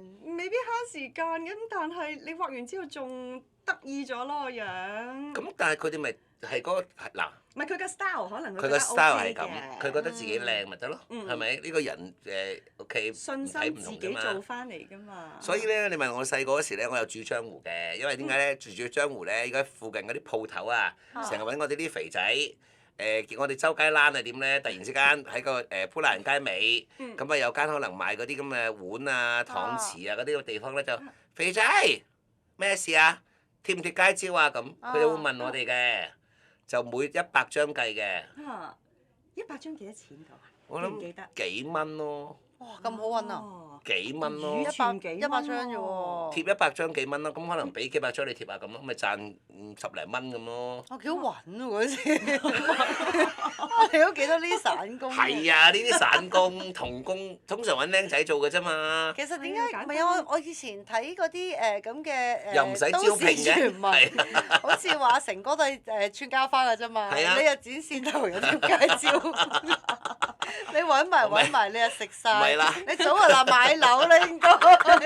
你咁樣剪下剪到個首期啊！唔係啊，5蚊一沓剪牛仔褲，另外就唔知100張街招係幾多錢咁樣咯。你仲有一門揾錢嘅。係啦。好啦。跟住咧好笑嘅，有整嗰啲原子粒收音機啊，係啦。同埋公仔嗰啲膠。係啊，公仔嗰啲膠啊，砌嗰啲膠啊，係啊，好多嘢㗎。幾鬼多錢揾？你周圍咧肯做散工啲嗰啲大人就會嗌啦，肥仔，知唔知街招啊？哦好啊，咁咯。你生性嗰時剪埋啊，打洞啦。剪出個未來係嘛？唔係啊！嗰時樓價咁平。唔係好笑啊！我剪牛仔褲剪到翻去俾老師罰啊嘛！藍曬隻手。我隻手藍色，牛仔褲甩色啊！藍色都嚟隻手藍晒，咁關老師咩事？做乜罰你啫？佢問你做咩隻手藍晒啊？我去女人街度剪牛仔褲咯。做咩你剪牛仔褲啊？冇啊，我冇零用錢啊嘛，要自己賺啊嘛，咁咯。唔係，咁你又冇交功課先。如果你冇交功課，隻手就藍晒，梗係砌你啦。咁一定係咁啦。係啊係啊，咁咁就砌你啦，OK。砌得啱添啊！真係。所以呢啲咧，你問我啲童年咧，我經歷過㗎啦，煮漿糊，因為佢俾咗一沓街招你，漿糊係你包嘅。哦，係啊，你負責咁所以你一定貼㗎嘛要用最平，最平即係喺你嗰幾蚊嗰度嚟嘅。係啦，你賺得嗰5蚊，唔通你買個5蚊嘅漿糊翻嚟貼咩？咁你白咁唔得做，啊咁你咪就係為興趣。你點解貼街招啊？啊，為興趣㗎啫。喂，咁你有冇咧咧豬？你上去酒樓嘅廚房後面嗰度煮啊？咁唔會，我自己屋企煮咯。啊！我自己屋企煮咯，好你用容易。咩煮啊？糯米粉。糯米粉。糯米粉，飯都得嘅。我嗰陣時用阿媽啲隔夜飯。係啦，加嘢飯都得嘅，係啦，煮到佢漿糊咯，係啊，煮咗就黐得㗎啦，係啊。我記得嗰陣時咧最慘因為就糯米粉咧再慳啲啊，平啲啊，同埋稀啲啊，哦係喎。稀啲啊，糯米買乜粉稀啲啊。嘢啊？你嗰啲糯米粉咪又喺阿倫師奶嗰度攞平啲，屋企糯米粉冇晒，你個衰仔，我係唔會攞梁師奶嗰啲嘅，因為又砌你。接佢會砌㗎，係啊，啊佢會砌我㗎，哦，我仲叻啊，零成本。你講去黃師奶嗰度攞。我頭先話行過酒樓已經好過分㗎喎。以前有雜貨鋪嘅，你知唔知？係啊。知啊。係啊，因為你煮漿糊你唔使幾多㗎啫嘛。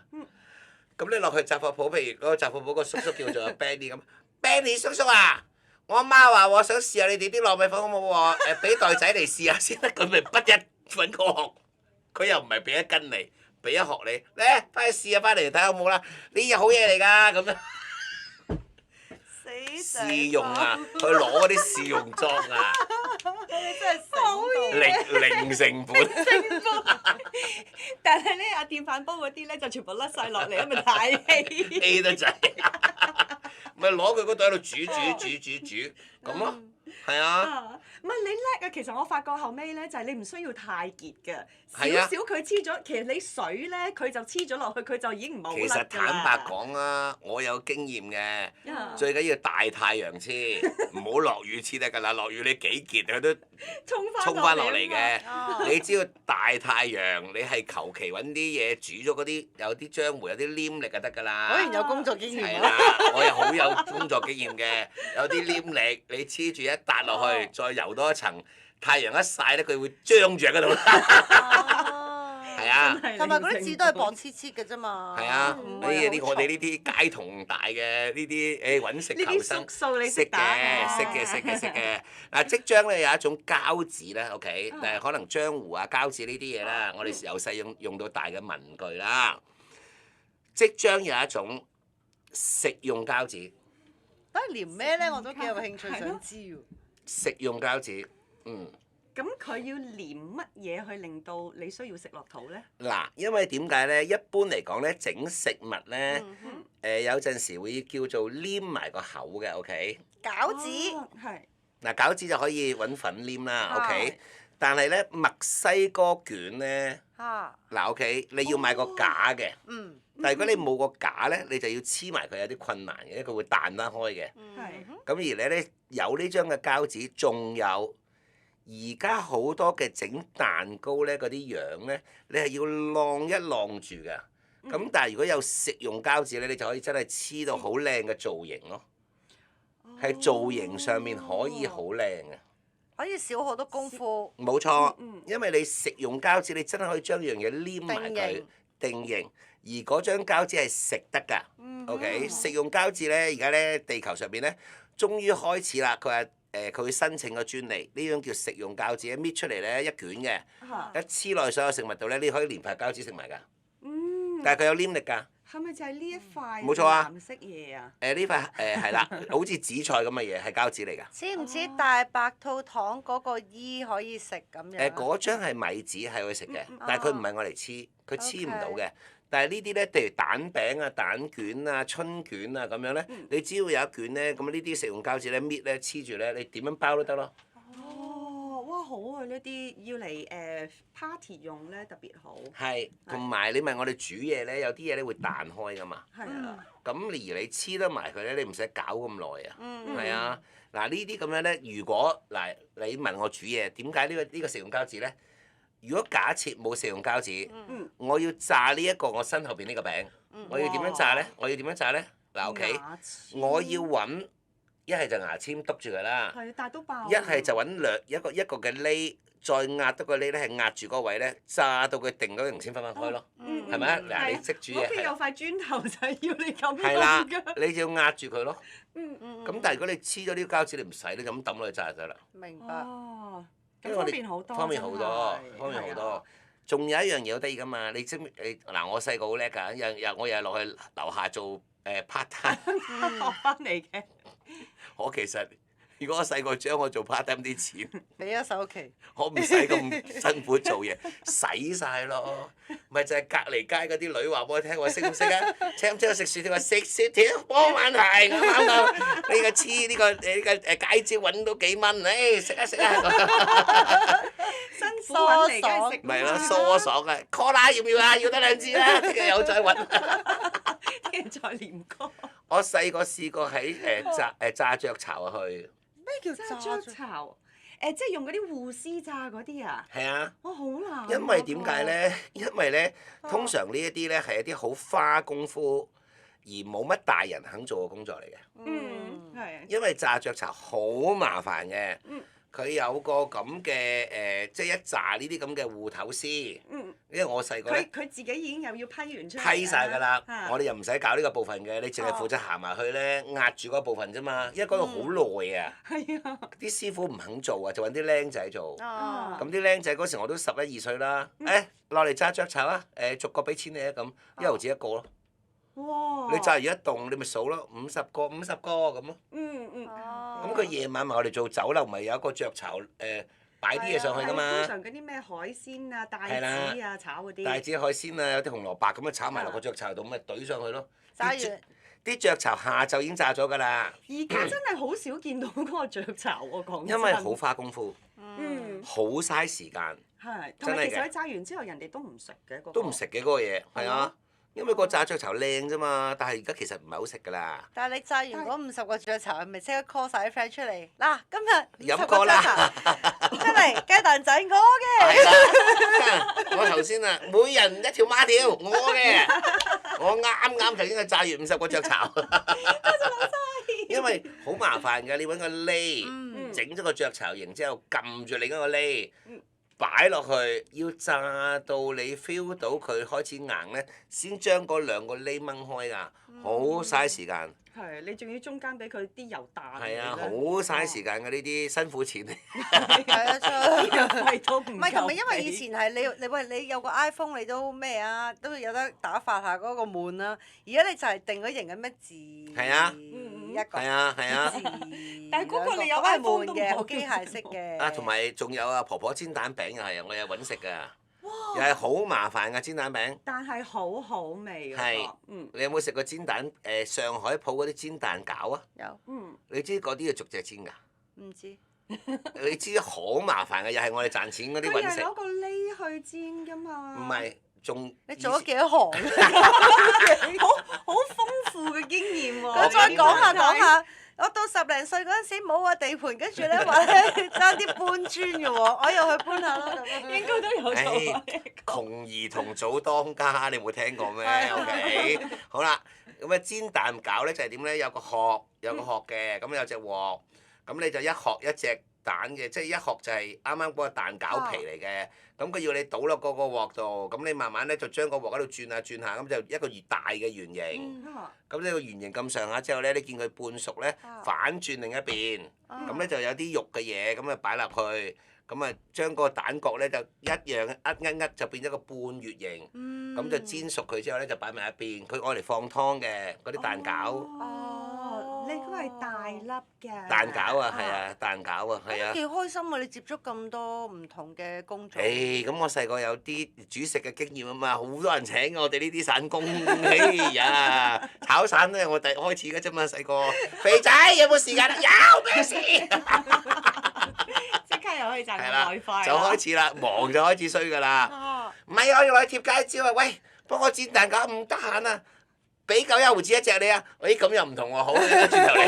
喂，好啊，有得爭喎呢一個。係啊，好搶手啊你！因為煎蛋餃同埋炸嗰個嗰個，都要啲技巧嘅係嘛？唔係啊，炸嗰個雀巢咧，嗯，都係1毫子咧，我就煎蛋餃㗎啦，寧願揀。咁梗係係啦啊。快好多啊！係係啊，咯，都係可以早逐隻雞。可以早啲同上海街班女玩。又賺完啲錢，又落去請晒人哋食啦。又請姐姐飲可樂，歌啦係嘛？係啊，我今日煎蛋餃賺翻嚟嘅咧，隨便食咁啊！俾杯沙士我咁啊！係啦，OK，所以今次咧呢個咧叫做食用膠紙會面世㗎啦嚇，大家放心，你哋能夠買到咧，因為佢申請咗專利㗎啦，咁啊只係得一間可以有得賣嘅啫，就叫食用膠紙啊！將來咧我哋咧煮餸啊、整食物咧都可以咧就買呢種食用膠紙咧黐住一啲咧薄口位啊，咁令到嗰樣嘢更加靚啊嚇！咁啊來源你自己咧話最新嘅一種嘅新嘅食材工具。娛樂審死官，究竟邊個藝人講真話，邊個藝人講大話？一同個娛樂審死官，我就係呢個法庭嘅審死官梁思浩，仲有我星級陪審員韓君婷、李思培，開庭。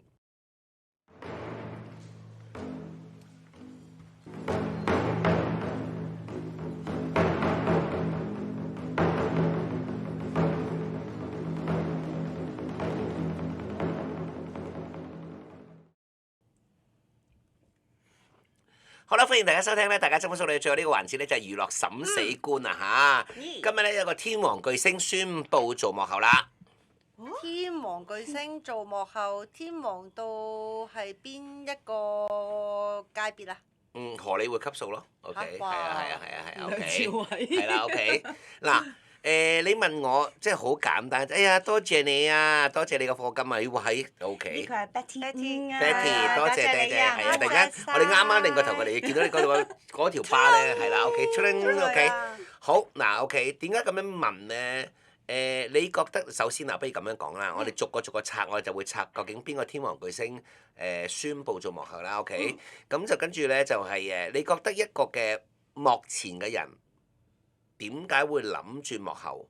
又或者一個幕後點解會諗轉做幕前？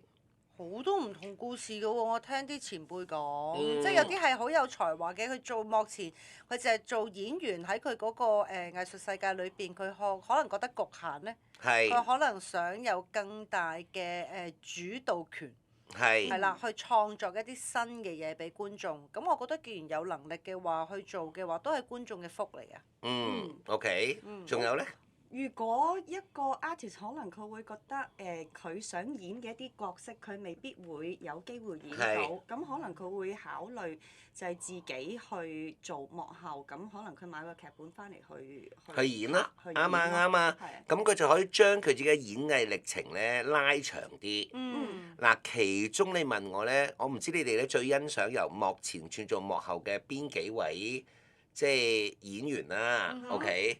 我好欣賞張艾嘉轉做幕後嘅，偶像20、30、40好，我好中意佢即係嗱，我估張艾嘉我欣賞佢嘅原因係咩咧？佢年青時。佢就係做女主角啦，即係做晒所有嗰啲戲嘅女主角啊，咩《阿郎的故事》啊，所有嗰啲最好睇嗰啲戲，即係差唔多嗰啲係做女主角㗎啦。麥嘉系列係啦，麥嘉系列嗰啲咩最佳拍檔啊，差婆啊嘛，係咪啊？咁咧，我諗隨着佢個歲月開始年紀大咗啦，即係大咗啦。但係你話佢繼續能夠做到女主角嘅機會咧？可能就會問啲，問啲真係問啲㗎啦，OK？因為有新一代嘅演員出嚟啦嘛，咁佢咪可以創作一啲，如果佢自己包埋寫劇本，咁包埋做監製，包埋做導演，佢咪可以專登寫啲就自己年紀嘅戲嚟拍咯。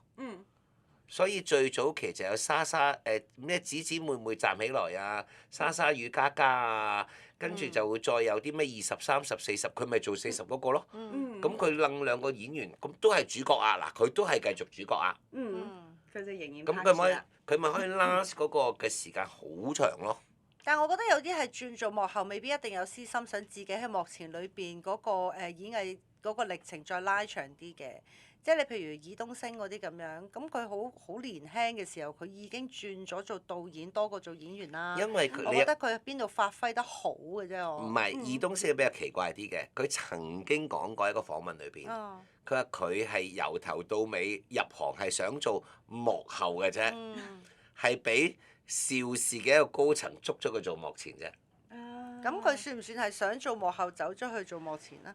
咁佢慢慢咪就係諗住由幕前褪翻去幕後咯。唔係啊，趙偉成好似以前都係做幕後，佢做龍虎武師，跟住都係轉咗做幕前㗎嘛。咁佢當然幕後佢都有繼續做。係啊，佢咪就係幕後轉做幕前，有幕前又兼翻幕後幕前一路咁咯。但佢成日都係兩邊跨住。係啊。其實荷里活好多嘅巨星，佢哋有時都會自己導演啊各樣嘢嘅。佢亦都係真係齋做導演，佢冇去參與演員嗰部分㗎。嗱，你哋都有係咯。你哋頭先有講到㗎嘛？你覺得一個演員點解會轉做幕後嘅3大原因，你就會諗得出而家呢位天王巨星宣布做幕後啦。咁即係佢想有一啲佢想拍嘅劇本，佢未拍到啦。係嗱，呢個第一啦，呢個第一啦。第二咧？佢有做幕後嘅才華啦，當然佢有咁嘅能力先啦。係，OK。第三，你哋有冇諗過一樣嘢咧？有啲演員咧，俾人定咗型啊！定咗型嘅意思就係咩咧？點解啲人揾親我拍呢啲戲，都係拍呢啲嘅？即係超人一定係超人，007一定係007啦。咁佢會諗啦，點解冇人請我拍呢啲戲嘅？咁算啦，不如我做幕後，咁我咪有得拍咯。因為我自己做埋導演啦，我寫埋劇本啦，咁都仲冇得拍，咁係真係乜都拍噶啦喎。其中一個就係張家輝啊。因為佢又想做埋導演咧。係啦，咁佢咪就係自己，不如我自己試下，我中意拍鬼片，都冇人請我拍鬼片，不如。好好睇啊！陀地驅魔人啊嘛，我就好睇到特登買碟翻去keep 㗎。係啊，嗱，陀地驅魔人之前佢有套咩唔知神功戲嘅。神功戲先嘅。咩啊？係啊，係啦，佢係呢部先嘅，呢部第一部，係啦。佢再跟住拍咗個低壓槽，咁我就冇買隻碟啦。係 OK，即係。但我有去睇嘅。我有睇盂蘭神功同埋驅魔人嘅 OK。陀地驅魔人你要睇一睇嗰套低壓槽。低壓槽我就唔係我揾日撞到張家輝問下佢，即係有陣時導演有導演自己嘅心態㗎，我問下佢拍攝呢套戲嘅心態咯 OK。3套都唔一樣，頭嗰2套咁好喎。係。咁呢套總之我就領悟唔到啫，領悟唔到，係啦。總之我冇買碟貼啦。慳翻。嗱，呢個咪就係演員去到某個時間，咪就係想做某啲嘢咯。嗱，甚至有個人，佢話我當年我係拍片儲咗好多錢，但係拍嚟拍去，啲人嚟到都係叫我做呢樣嘢，我開始好厭啦。佢話我而家開始好厭啦，你哋佢宣佈啊嚇，佢同所有嘅電影公司講，佢話我宣佈我唔再拍呢啲片啦。哎呀，傻女，呢啲片你揾開錢你唔拍啊？我唔係啊，我想拍靚片啊，冇靚片俾你拍㗎，冇㗎。佢終於賣咗自己層樓去拍。做咩吳君如啊？係啊。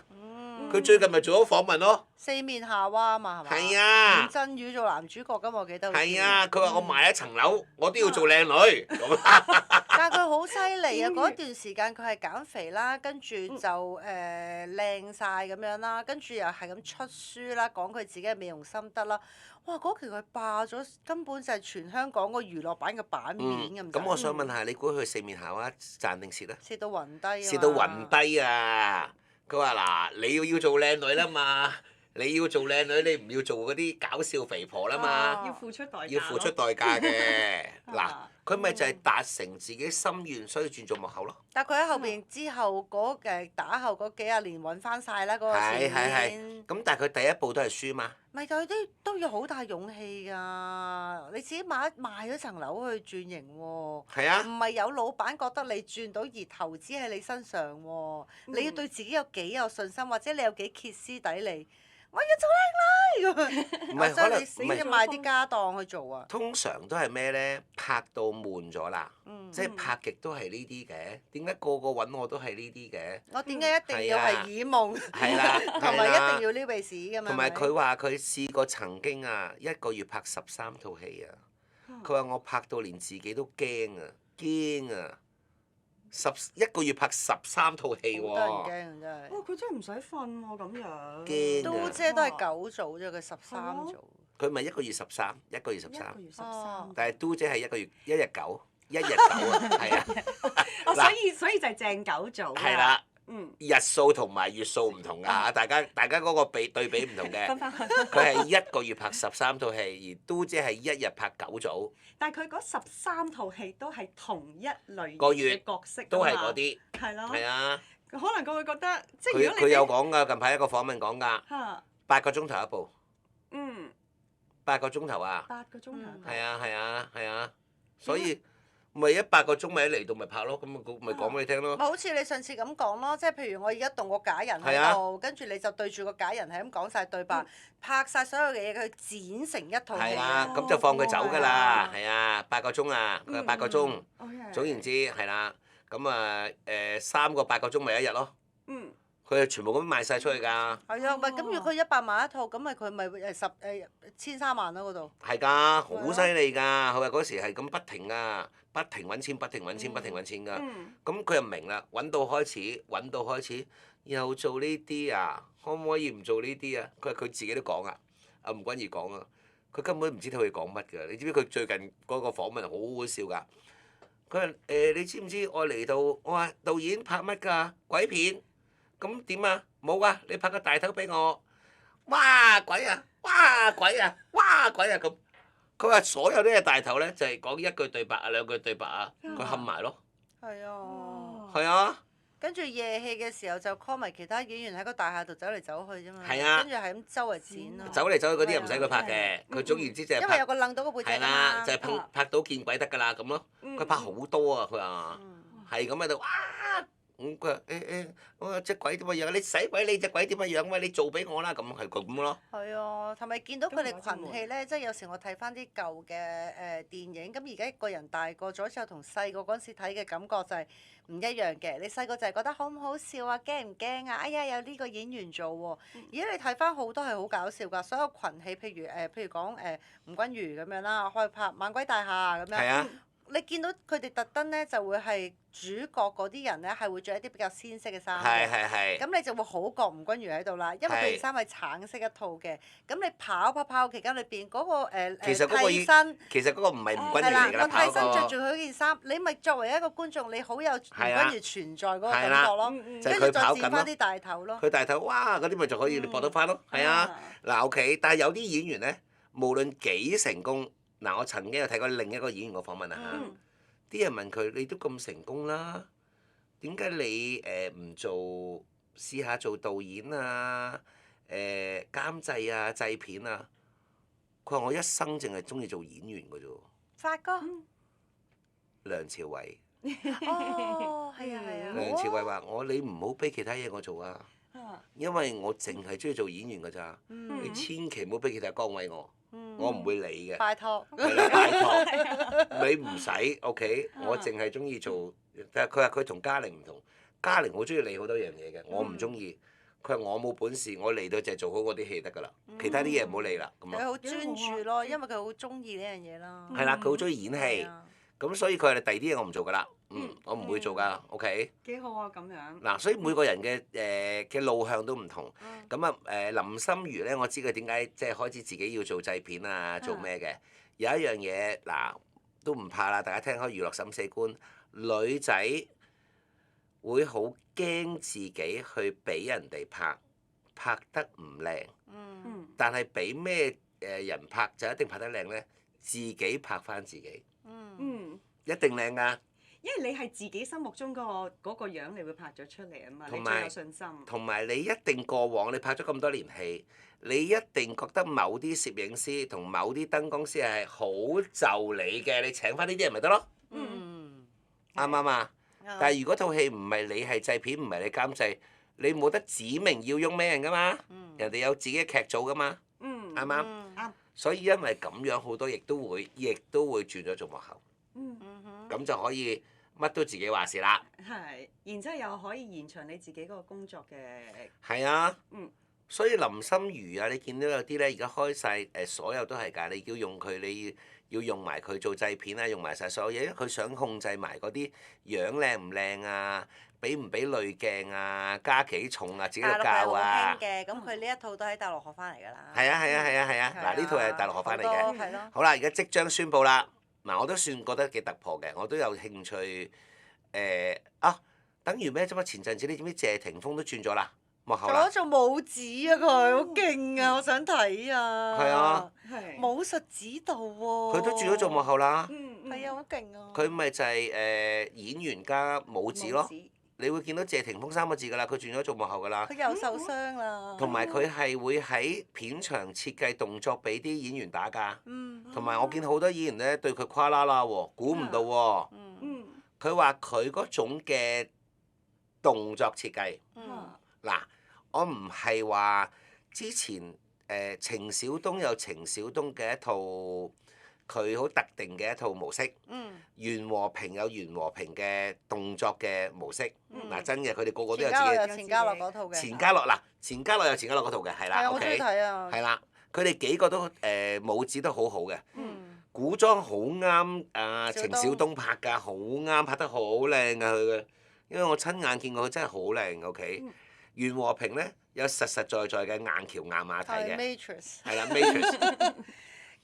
錢嘉樂就好我覺得佢運用最好嘅咧，就係一啲好狹窄嘅空間裏邊，佢個動作令到好有壓迫感，同埋你睇得咧，你係會咬牙切齒嘅，同埋啲動作好靚。好variety 嘅，佢乜嘢都俾你嘅，好好㗎。我嗱，佢喺好狹窄嘅空間，令到你個情緒好跌宕啊！即係同埋嗰啲動作係我哋，譬如我哋80、90年代好多武打片嘅期間裏邊，佢嘅動作，因為嗱大家已經係養到咧好壞㗎啦，乜嘢睇都係覺得唔順眼，乜都覺得唔夠，乜都覺得唔夠新。因為我哋已經睇到太多好嘢或者唔同國家嘅嘢啦。即係譬如佢係我好記得有一場佢喺一個好窄嘅唐樓梯後上邊，你會覺得點解你會諗到咁樣拍嘅？係你係覺得震撼㗎。OK。好窄嘅空間。係。係啊。咪錢嘉樂都係新一代嘅好多人請嘅武指嚟㗎嚇。OK。咁啊而家咧好啦，咁啊有人正式宣佈啦。嗱佢有要求㗎嚇。佢做總製片，即係成套戲嘅所有嘢啲咧，所有製片咧咩工作咧就係揾人啊。買飯又關你事啊，揾景又揾你事啊。揾景啊，揾人啊，所有嘢啊，都係關佢嘅事。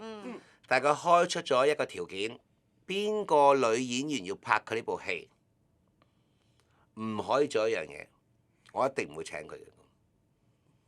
整容。冇錯，一針都唔能夠打塊面。哇！咁佢冇乜人用。咁即係祝佢好運啦。OK。究竟邊個開始咧舉手啦？琴日咧就即係大中華咧都將呢一段新聞咧變成熱搜榜冠軍啦，就係甄子丹。甄子丹咧，亦都咧就係琴日已經宣布啦，即將新拍嘅電影《天龍八部之喬峰傳》，由 poster 由所有嘅演員設計、動作設計、揾景，係由佢一個人負責，佢就係總製片。佢有冇自己要做埋男主角啊？係，佢係做男主角，佢係喬峰，佢係喬峰 OK， 即係所有嘅 trailer 啊、電影啊，所有嘢咧，咁啊，亦都咧佢就係咁啦。佢話佢俾邊個打動得到咧？其實佢漏咗好多次㗎啦。到最後，因為佢能夠做埋監製同埋總製片，所以就OK， 好似有啲興趣喎咁。你有冇諗到有邊啲演員係佢合佢資格㗎？都有啲，佢有2個啦。佢心目中有2個啦。國外㗎。係啊，咁啊而咧呢個咧呢套電影咧投資就係點咧？連投資方連晒所有嘢之後咧2億嘅製作嚟嘅，咁啊其實邊個邀請佢做監製同埋總製片咧？就係王晶啦。咁啊王晶就話啦，佢話我所有嘢都交俾甄子丹，我一句聲都唔會出㗎啦。咁啊，亦套戲咧就亦都咧就係咧改編於《天龍八部》啦，即係喬峯啦。咁啊佢自己做喬峯啦，咁有好多㗎。喬峯咧我哋睇《天龍八部》咧有阿紫啊、朱啊，有啲地方嘅。我都諗緊精國公司嗰啲藝人有邊個合資格？因為可能男演員都會有啲困難啦，而家。等我。所以，但係啊嚇，因為咧甄子丹開出咗個條件，開出個條件，所有演員係由佢挑選。第二。所有嘅女演員嗱，佢冇話男演員啊嚇 ，OK？咁梗係唔得啦。係啦，所有明嘅，係啦，所有嘅女演員嗱，我冇問㗎。係啦 ，OK？所有嘅女演員哦，係要全天然美啊，OK 啊，總有母親嘅角色㗎，或者比較年長嘅角色，咁啊可以揾鮑姐咯，鮑姐冇整過份。係啊。係啊，好多都冇啊，OK？如果你揾我係想你噏多個出嚟啊！嚟啊！如果鮑姐其實靜雞雞有做過啲咧，咁點算？冇，鮑姐一定冇。鮑姐天然美。係啦，鮑姐冇，羅蘭都冇啦。羅蘭姐啱。係咪？羅蘭都可以做啦，係咪？係咪啊？再諗多個啊！呢啲年紀一針都冇打過。仲有一個你諗清楚先好喎，我篤爆嘅喎。你篤爆啊！唔緊要，呢個真係冇，呢個真係冇。OK，我同佢拍過戲，OK。司琴高啊！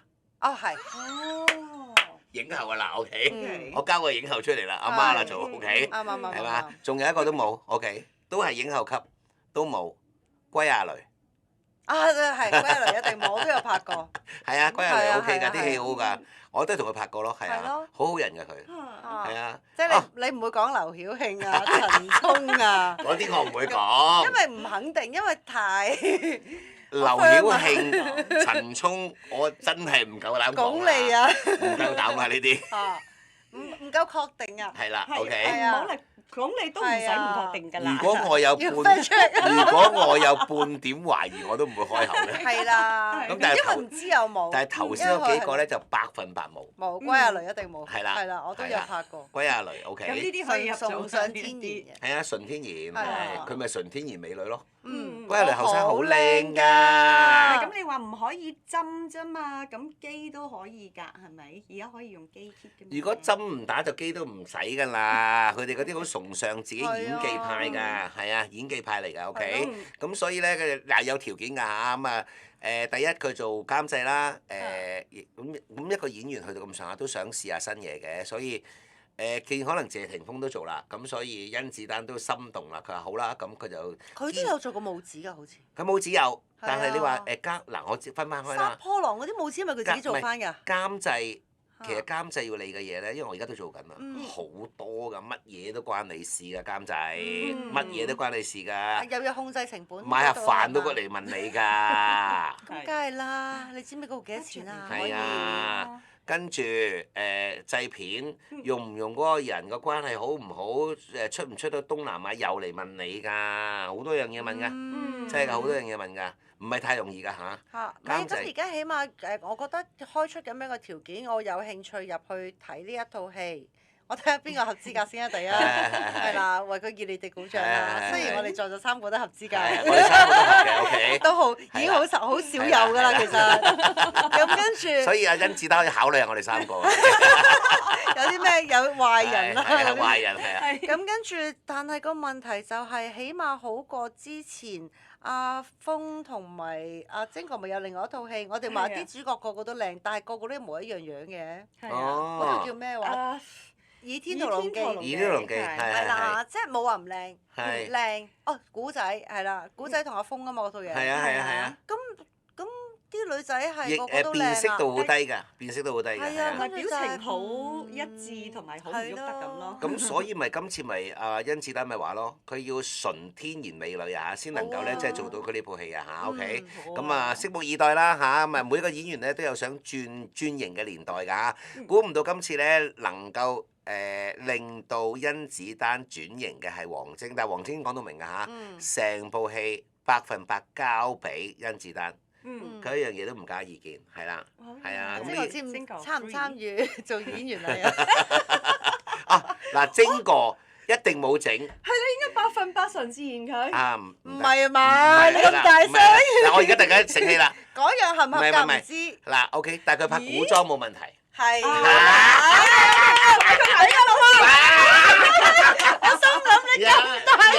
唔係拍古裝冇問題，OK，冇問題。拍係啦古裝晶哥係100%OK。冇錯好啦，OK ，OK 啦冇好啦，錯啦好啦，我大鐘咧，淨係美色啦，約定大家聽日準時10點再見，拜拜。拜拜。